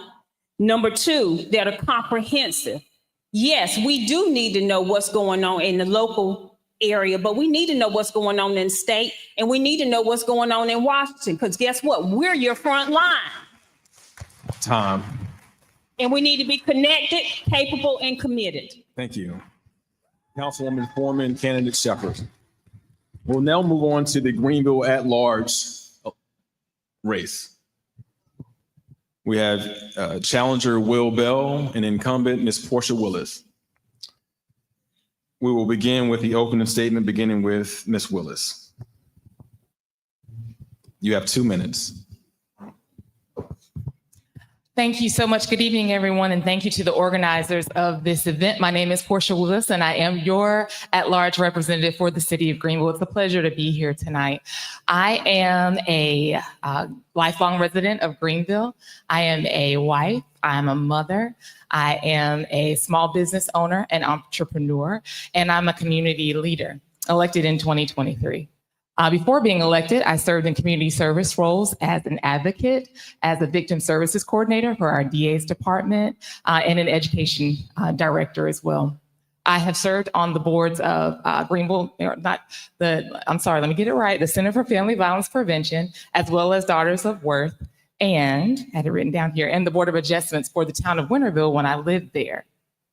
As your council member at large, it's been a pleasure to be able to serve you. I've been able to do so in a variety of different ways. For example, being present and in the community. My goal over the past 2 years has been to be a recognizable face for you to know who's representing you and be able to be someone who you say, you know what, who's approachable, and to say, you know what, I have a concern and I want to bring it to you and see results being done as a result of that. In addition, I have been able to lead, like I said, with those real results and the change that I've talked about in the 2003 election, those being public service, supporting our small businesses, and growing responsibly. I also lead with people in mind. I feel like that's the reason that we're here, to keep people at the forefront of what we do and make sure that we're leading with a heart to serve individuals. In my eyes, that is common sense leadership. It's been a pleasure to serve, and it's my goal to continue doing so. Thank you.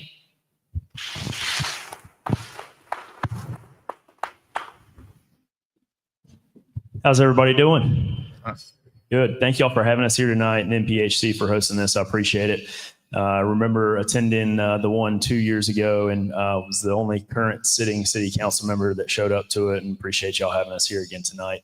My name is Will Bell. I'm running for Greenville City Council at large, and I just want to set the tone for my race and hopefully our race moving forward. I shared this with Portia last night at a forum that we attended that was virtual, and while we may be opponents, we're not enemies. And while this may be a political race, I hope we both can show grace. The important thing about this race is us moving Greenville forward and making sure that, like a lot of points that have been made tonight by many people up here, is that we need to make sure that Greenville's an affordable place. And for me, that starts with making sure that our tax rate is low enough so that people can afford to, achieve homeownership.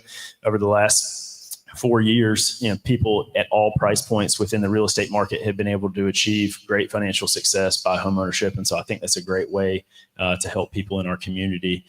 So that's one really big thing for me, is the tax rate and getting it lower. I've also talked about, and hopefully it'll be something we can elaborate on later with questionings, but I really want to bring a YMCA to our city. I think that is something that is sorely missed. Jared, I've seen you hooping at the rec at ECU, and I think it's probably not the most convenient place to go. And if we had a YMCA in town, that might be a place that you would frequent more often. I see a couple people in the crowd that I have actually played basketball with at the Dungeon, which is north of the river. If you've never been over there, it's a great facility that Keith McLawhorn runs, and unfortunately, it's a concrete floor. It's got some spots in the roof that allow leaks. And that's where a lot of our youth are playing basketball. It's an awesome place that he provides, but I think, I've talked with him, if we could get a YMCA in town, he would really love to be at a facility like that that's, top rate and got all the amenities that you can have. So we're going to talk more about other topics, I'm sure, but thank you for your time and thank you for having me here. And since you're standing, I have a question for you. What is your approach to handling controversial and complicated issues where public opinion is divided? What is your approach to handling controversial and complicated issues where public opinion is divided?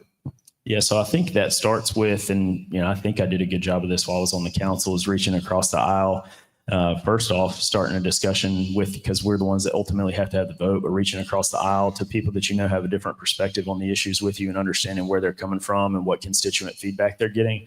And then I think it also comes down to getting feedback from the many different resources we have available to us, whether that's news stories, our own social media platforms that people engage on, but also recognizing that not everybody who thinks the way that we think is engaging or are engaging on our social media platforms. And so going out into the community, being engaged in multiple different groups and finding out the way that they think and, view an issue. And so I just think having an open mind and being willing to reach across the aisle and speak with people that might think differently than you is how you get through those issues. Thank you. Could you repeat the question, please, Mr. Pittman? What is your approach to handling controversial and complicated issues where public opinions are divided? Yes. So I mentioned about serving our community and being a listening ear in my opening comments, and you have to do that as a public official, as an elected official. I also value the opinions and the feedback of our council, but at the end of the day, you've got to have a backbone and you have to have a moral compass. You have to be able to make decisions that you are okay with when you go to sleep at night. An example would be our disparity study. Mayor Pro Tem Daniels asked that we have a disparity study. It's been of high controversy in terms of how much money we are investing in the study, but the end result is, are we utilizing minority businesses and women-owned businesses in our procurement process? Are we still advocating for equity, diversity, equity, and inclusion? Those are the crux of the argument, or the crux of things that we are involved in. And we've received a lot of criticism by my opponent about that decision.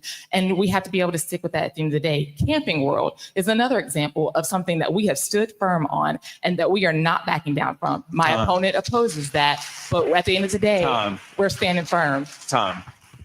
And as a reminder, we would ask that all candidates not direct their comment towards their opponent, just focus on commenting to the floor.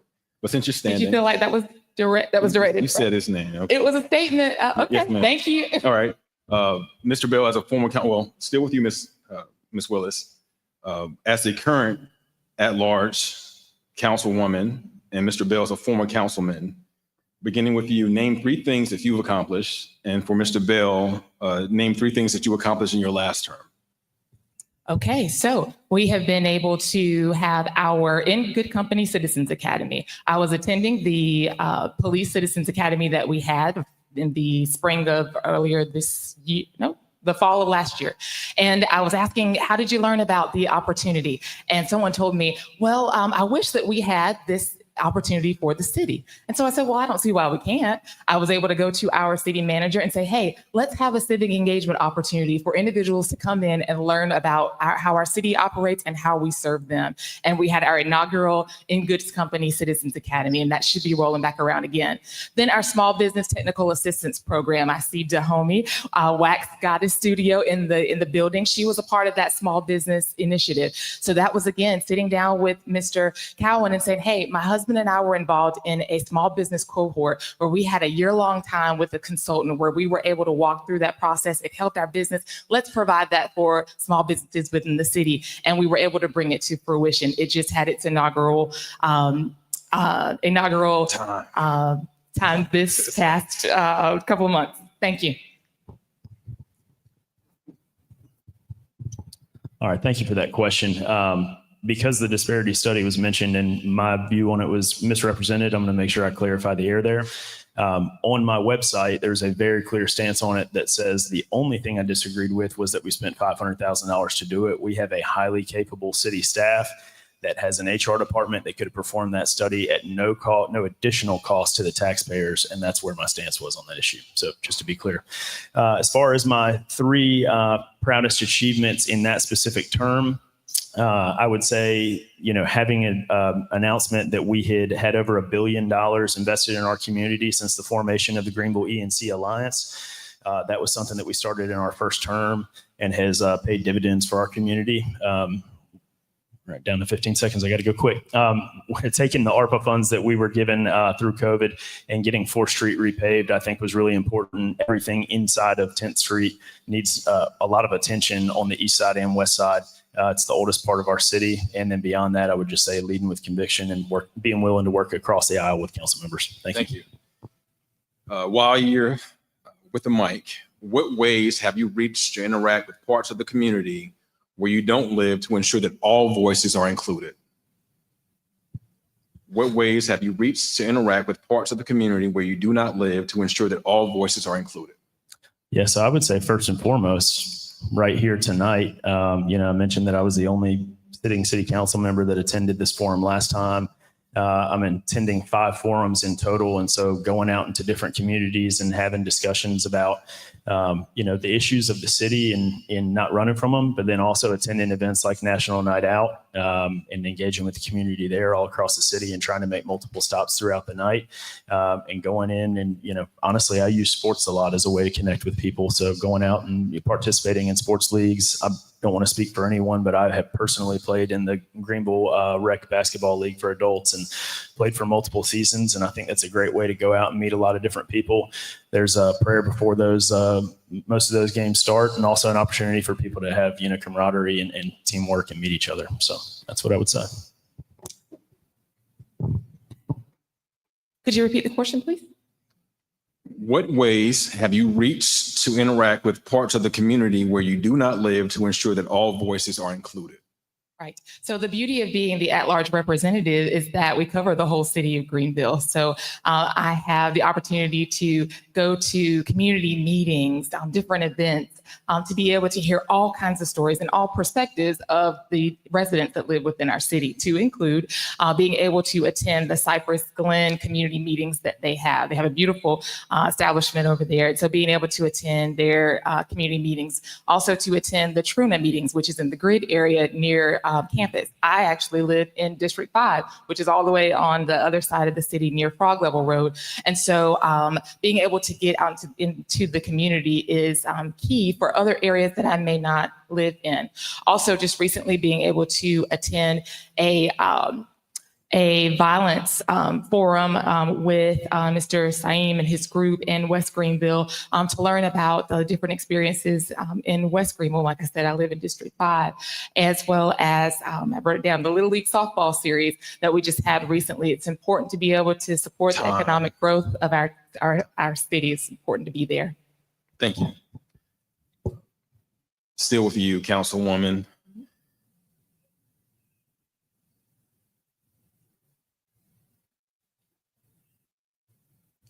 Got so many good questions. I don't know. What measures would you recommend to ensure public safety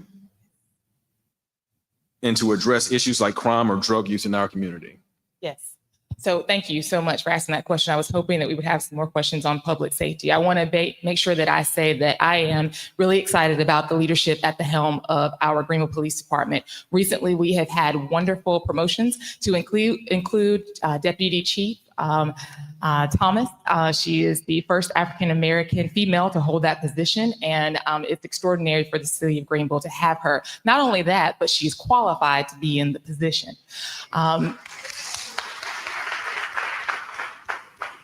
With our public safety, I am, and my councils included, we want to and do support our police department and what they've asked for. But we also have that double-sided coin where we are expecting them to serve and protect our community. It's that balance of supporting them as well as having that accountability in place. And so I think that's directly affected to the way that they serve our community, the way that they are able to do their jobs. So like I said, we want to support them. We've been able to do so thus far, but also having that other side where we are making sure we have accountability measures in place. Could you repeat that one? What measures would you recommend to ensure public safety and to address issues like crime or drug use in the community? All right, I'm going to start off with a question. Would you raise your hand if you think a YMCA would improve that situation in our city, reduce crime and drug use? Okay. I personally think it would. I think more opportunities for our youth, constructive, places to spend time, whether it be through athletics. There's a lot of arts and crafts, day schools, and after school programs and summer camps that take place at YMCAs. And so I think finding more opportunities to get our youth, but really the YMCA has a mission all the way into the elderly population to give people a constructive use of time. And so I think, a lot of times when people get into drug use, it is because they, have idle hands and they're not finding the right opportunities to go out and be productive. And so I think having a YMCA in our community would be a great way to do that. I personally think we have a facility or a site just off Dickinson Avenue, right at the 10th Street connector. It's the Imperial site. The city's been trying to get it redeveloped for 10, 15 years now, working with private developers. I think what needs to be done is it needs to be in some way. Tom. Well, while you're standing, we'll proceed or go into our closing statements. You have a minute and a half to give your closing. Okay, I'm going to finish my thought on the YMCA with that. I think we could take that property and either tax abate it or gift it to the YMCA or sell it for a reduced value to the YMCA to incentivize them to bring them to town. It's a nonprofit, so I believe that's a great use of city sites and infrastructure and a great way to improve our community. So moving on from that topic, again, my name is Will Bell. Registration ends on October 10th. I hope that as many people as possible participate in the election process. Like it was mentioned earlier, we've had less than 15% turnout over most of our municipal elections, and I'd love to see that changed. Early voting starts October 16th, lasts through November 1st, and then election day is November 4th. I hope I'm fortunate enough to get up there and represent you all, and regardless, if I cannot get your vote, I appreciate you participating. Thank you very much.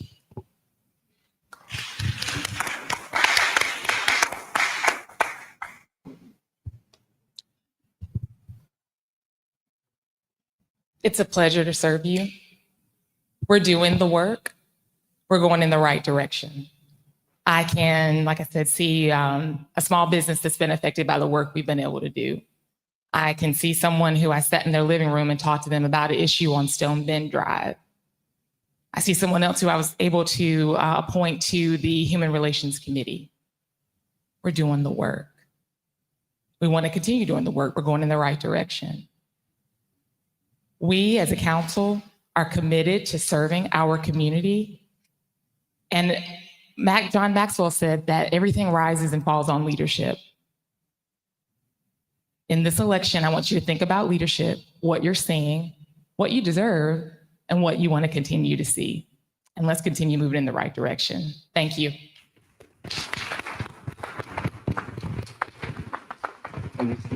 Thank you, Councilwoman Willis and Challenger, Mr. Wilbur. Thank you for coming tonight. And last but not least, our final race of the night is the mayoral race for Greenville City Council. We are featuring incumbent mayor PJ Connolly versus challenger Ms. Mildred Council. We'll begin with our opening statements, beginning with Mayor I'm sorry, I guess it's been a long night. PJ Connolly, you have 2 minutes with your opening. I think that we've lost about half of our audience. I'm going to take credit for that. So thank you so much for everybody that's here tonight. My name is PJ Connolly. I'm the mayor of the city of Greenville. It is an honor to be here. I want to say a big thank you to the NPHC for putting on this forum and giving us an opportunity to be able to have a platform to speak to the constituents in our community. It has been an honor to be able to serve the citizens of Greenville over the last 5 terms. I was the city council representative for District 5 before I became the mayor back in 2017. So I've been the mayor for 4 terms. I had no aspirations whatsoever to get into politics. I originally came to Greenville 22 years ago to play baseball at East Carolina University. I graduated from East Carolina University with a finance degree.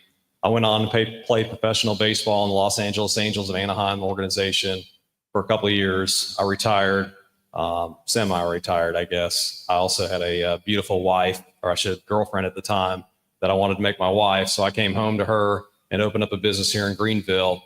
And then back in 2013, I had someone ask me if I would be interested in running for city council. I had never had any political science background. I'd never had any speaking experience whatsoever. And I, without hesitation, as a former athlete, said, yeah, that sounds like a great idea, and had no idea what I was doing. And luckily for 2 years, it gave me an opportunity to go ahead and research the issues that were going on in the city of Greenville. And so for 2 years, I researched that. And then 2015, I decided that I wanted to run for the city council. And I was lucky enough to win. I enjoy serving the citizens of Greenville. It's been an honor for the last 10 years to see some of the progress that we've seen throughout our community. And I'm looking forward to the opportunity to talking to the voters and getting their support again this election cycle. Thank you. Thank you. Challenger Council.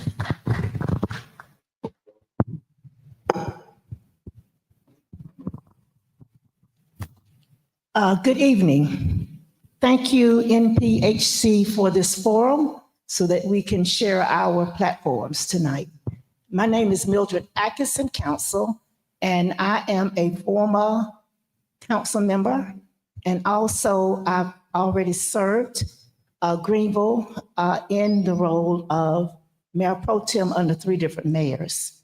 So, plus 16 years as just regular city council member.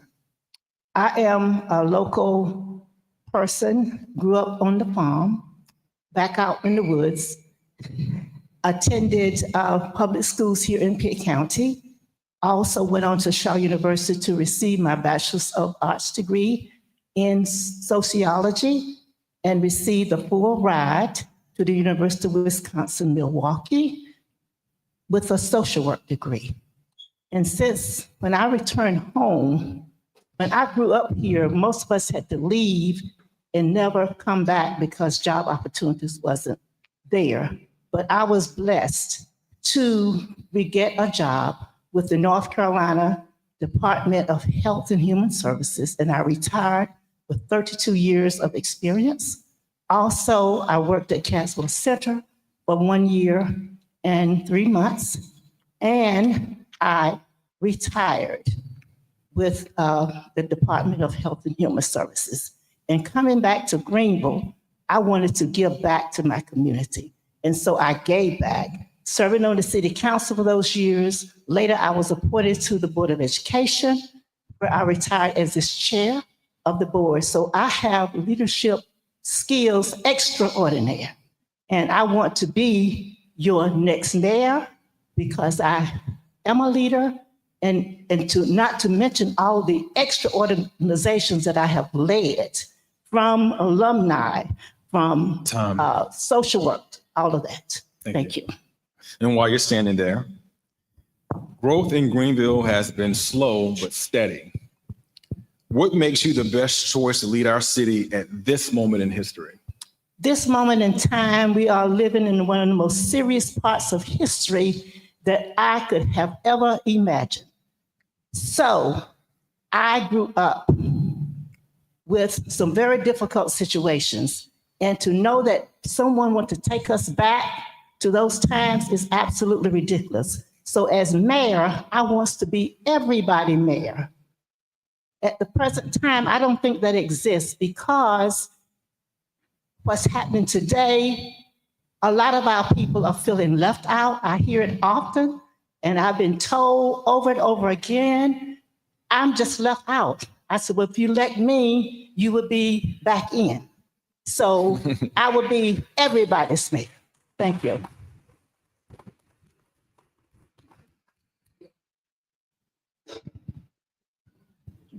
Sure. Growth in Greenville has been slow but steady. What makes you the best choice to lead our city at this moment in history? Absolutely. I think that the city of Greenville has been blessed. I grew up in a community. I've actually got Wisconsin roots as well as Ms. Council does. I grew up in a city in Beloit, Wisconsin. When I was born, it was 35,000 people. When I left, there was 35,000 people. So we're very blessed as a community to continue to see the growth that we're seeing. We've seen new job announcements that have taken place, which is bringing different opportunities for people. We just had one that was about 900 jobs, another one that was 200 jobs, and those are opportunities for people. Greenville's going to continue to grow, but it's important to have a leader that knows and understands what needs to be done for that growth. We want to make sure that our infrastructure is in place. We want to make sure that we have the amenities that will attract people and keep people here. There's a lot of things that need to be done when you are leading a city. And you also want to make sure that you know how to lead. And I've done that through many different various things that I do, not only as our current mayor, but also I'm a softball coach. I'm coaching 3 teams right now. I feel like I have a lot more gray hair because of it, but it's a great opportunity for me to be able to show my leadership skills. Thank you, Mayor. Question for you. And I have to kind of edit it so that it would be appropriate. Okay, sure. So this is a question from the floor It says, why does the dispatcher screen calls and determine whether law enforcement will be sent to the scene? And how can this be addressed? I don't know if that'd be the most appropriate question for me. I'll do my best. Okay. You know, I mean, to me, that's a police question that they probably would want to handle and deal with. I'm not exactly sure. We have wonderful staff. We've got a great city manager, Mike Cowan, that is our city manager. We have a great police chief, Richard Tyndall. Our deputy chief, KZ, back there might be more inclined to be able to answer a question like that. I wouldn't be able to probably give a proper answer on that because I'm not a fully trained police officer. All right, thank you. Same question. I'm sorry, we can't. Okay, we'll address it. We're going to ask that each speaker speak into the mic and speak up. The fan's going, the air's going. Some of the audience can't hear. And also, we're streaming live on Awesome Radio 107.5, and we have listeners who also may not hear. The question was from the floor about how emergency calls are screened. Someone reported that the dispatcher makes a decision on who to send and when to send them. If elected, how would you address that? When I was serving, when a call came through, the emergency would answer all calls. And if they found the call was false, then the person had to pay for it.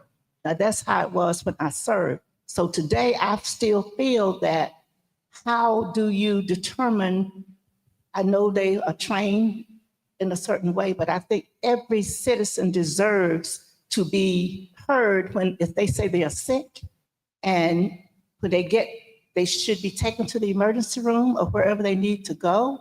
And I don't think it should just be left with the emergency rescue, even though I remember when we approved them to get more training, to make sure that they were equipped to save lives and do even more than they had ever done. And today I know they're still doing that.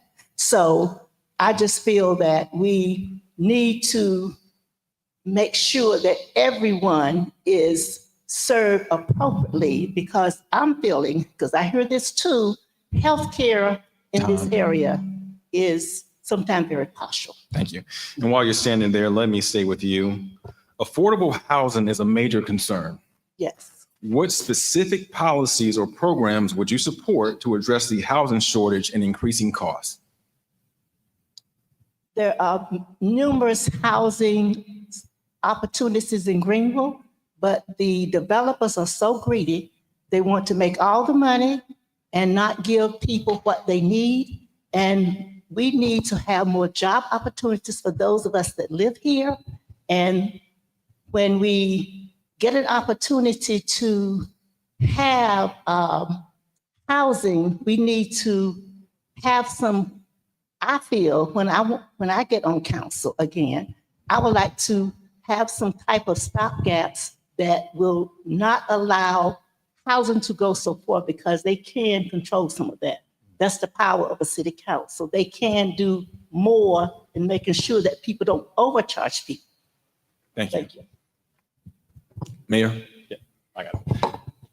I think affordable housing is one of the major issues that we're dealing with in our community. And I think we're dealing with it nationwide. It's a multi-pronged approach. Affordable housing means multiple different types of housing.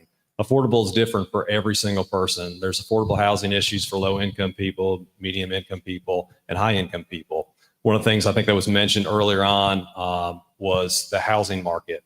When we have more supply and the demand is high, that will lower the prices. So if we have less supply and the demand is high, the prices will go up. So it's important for us to make sure that we have additional developments come in our community. When it comes to the lower end, lower income individuals that are searching for homes, one of the things I think that we have done, which I think is outstanding, is partner with Pitt Community College on the Affordable Housing Initiative to be able to build 50 houses in 10 years. Not only is it a great opportunity for us to be able to get people into West Greenville to be able to be homeowners, but it's also giving the students at Pitt Community College the trade skills to be able to be successful and go out and either get a job at a high paying rate or potentially start up their own small business. So I think it's a multi-pronged approach, and I could probably go on forever, but I won't. And while you have the mic, we'll stick with you. Do you feel as if you involve all residents in the decision-making process for the city, and for councilmen, how would you involve all citizens in the decision-making process? Yeah, absolutely. I mean, I think that it's important to have total engagement with everybody through our community. Myself and Councilmember Willis both represent the entire city, so it's important that we get to every single district and we hear from everybody throughout the city. I think people and citizens have come to City Hall to speak out with us, but that's not the only matter that they can do that.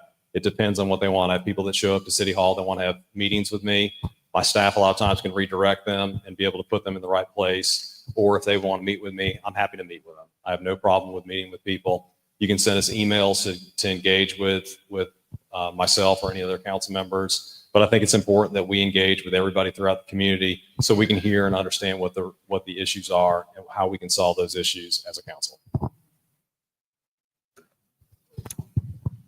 Challenger Council. Question again.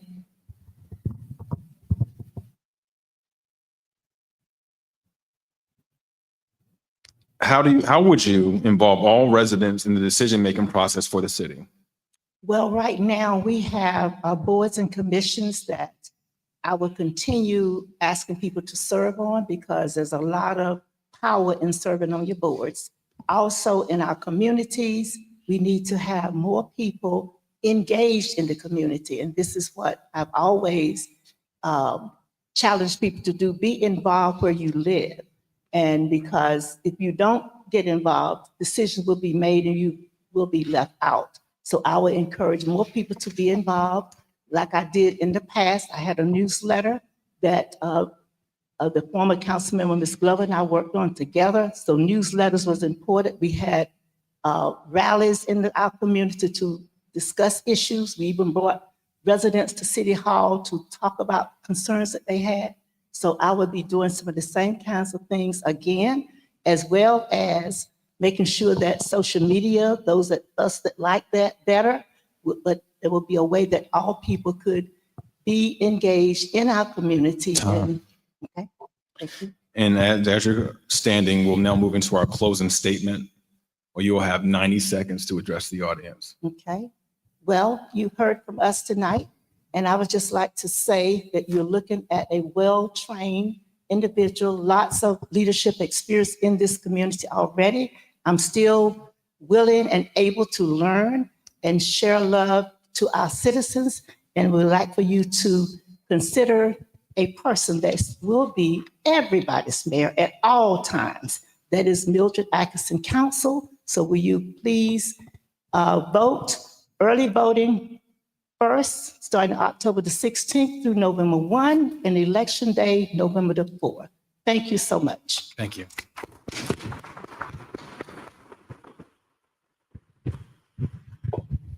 Mayor Connolly. It's been an honor to serve the citizens of Greenville over the last 10 years, approximately 10 years. I never had any intentions of getting into politics, and I'm thankful that I did. It has been gratifying to be able to see the growth of our city.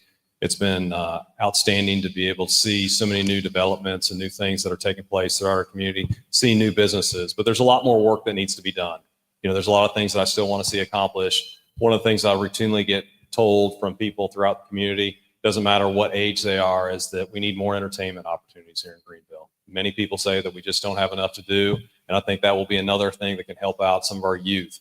One of the saddest things I think that I've ever heard is some of the unfortunate passings of some youth that we saw in our community over the summertime, and we've seen this year and years past. You know, I think we as a community need to continue to work on that. I think there's different things that we can do. There's been some great ideas that have been poised up here tonight, and I'm hopeful that we'll be able to implement some of those and make our community a nicer and safer place. It's been an honor again to serve over the last 10 years for the city of Greenville. I hope that you'll consider voting for me back on November 4th. As it was stated a second ago, early voting starts on October 16th. Please make sure you get as many people out to vote. I think municipal elections are incredibly important, and a lot of times it gets overlooked by some of the state and the national elections. But we touch you more than any other type of government touches you, and so it's important to go out there and voice your opinion. Thank you. Thank you. And with that, we have reached the conclusion of our program. I'll call on now Ms. Warren to come and give the closing statement. Thank you, Mr. Pittman. One thing I do want to just point out for a point of reference, we do have one other elected official in the House, Councilwoman Brenda Harrell from Winterville. Hey, Miss Councilwoman, neighbor, sorority sister, all of that combined together. I also want to make one correction. I heard Mr. Bell say a couple of times that at our last MPHC of Pitt County forum that he was the only elected official at the time, only city council member that showed up. And so I'm a little confused because I know Matthew was there, Tanya was there, and Portia was there. Current, okay, so I do want to make sure and clarify that because the NPHC of Pitt County makes sure that we are inclusive and we invite everybody to the table. And so everybody that showed up here tonight that has a tent in front of them or not in front of them were invited. And they accepted the opportunity to come and address whatever needs to be addressed, specifically their platforms, specifically talking about how they can serve best in their roles. I'm exceptionally happy to see that our neighbors from Ayden and Winterville and Farmville and Bethel accepted that opportunity as well. So thank you so much, because we are in the county, not just the city. Specifically Winterville, I got a little bit something about that. But I also want to say thank you to all of you that showed up. What we wanted to do was offer everyone a very informed, professional environment where they felt safe. So major kudos to the Greenville Police Department for not only coming in large numbers, but providing the metal detectors. We could not have done that without you, because we are not blind, we're not deaf, and we're not dumb. And we see a lot, we've heard a lot. This particular election season is like none I've seen in the past. And so what we always want to do is make sure that people feel safe enough to come and be a part of something that when they walk out, they feel as though they were not only informed, but they were safe enough to make an informed decision and then go and cast your vote. To the NPHC of Pitt County, we did that collectively, unified. Color means nothing to us. It is all about making sure people are seated in positions to not only express their concerns and what they want to do, but also be able to empower your constituents with that knowledge. You can't know unless you show up. I will say this, Councilwoman Willis, I think you were addressed a little harshly, and I want to apologize to you for that. You're welcome. And I want to also say to two candidates, your closing remarks were cut short. And I want to apologize to you for that. You should have received 1 minute and 30 seconds, and you only received 1 minute. So, and I say that because when we walk out this room, I don't want anybody to say we did anything that we don't acknowledge we did. Okay, so we've come, we've done what we said we were going to do. We've apologized for things we didn't do, but most importantly, we've given you the tools and the resources to make informed decisions. And so, Ms. Dr. Patty Sanders Smith. I know Dr. Turner has left. I wanted to make one more statement because I was asked to do this. You see all of the police officers here. I know that there is some theory in our community that we're being over-policed. Please do not go out and tell anybody that we had a bunch of police officers here and we were over-policed. I asked them to be here. I wanted to make sure everybody was safe. No one said because NPHC of Pitt County, which is a predominantly Black organization, needed that level of security. I wanted it here, okay?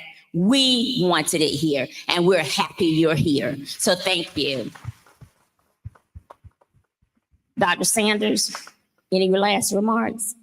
Because Dr. Turner has left. No, you still here. Come up here, Dr. Turner, president of the NPHC of Pitt County. Any last remarks?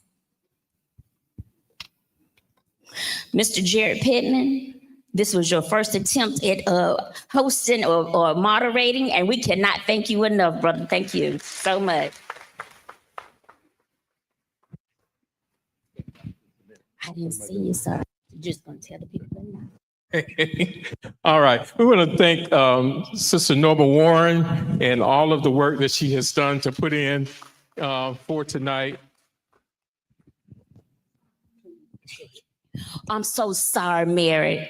I am so sorry. Mary Moutsby, an elected member of the Board of Education. And I thought you were just trying to make a statement. I am so sorry. Yes. Again, to all of the candidates tonight, we cannot say thank you enough for the time that you have spent with us and sharing tonight your important platforms as we move forward in Pitt County and trying to do the best we can for every citizen of this county. We are engaged. If no one else, the people that are in this room are engaged. And we want to hear and we want to know that you are committed to the positions that you're running for in order to help us be better citizens in this county. So thank you again for that opportunity to hear directly from you, those of you that are present and those who wanted to be present, but for whatever reasons could not. Thank you to the audience members for being here tonight, also to share with us as we move forward in this process. Each one of you are individually as important as everyone that is sitting here in the front of this room. You may be more so because you know the issues that are out there in the community, and then you bring them forward to them, and we look for and demand action. Thank you. We're done. Have a good night. Thank you.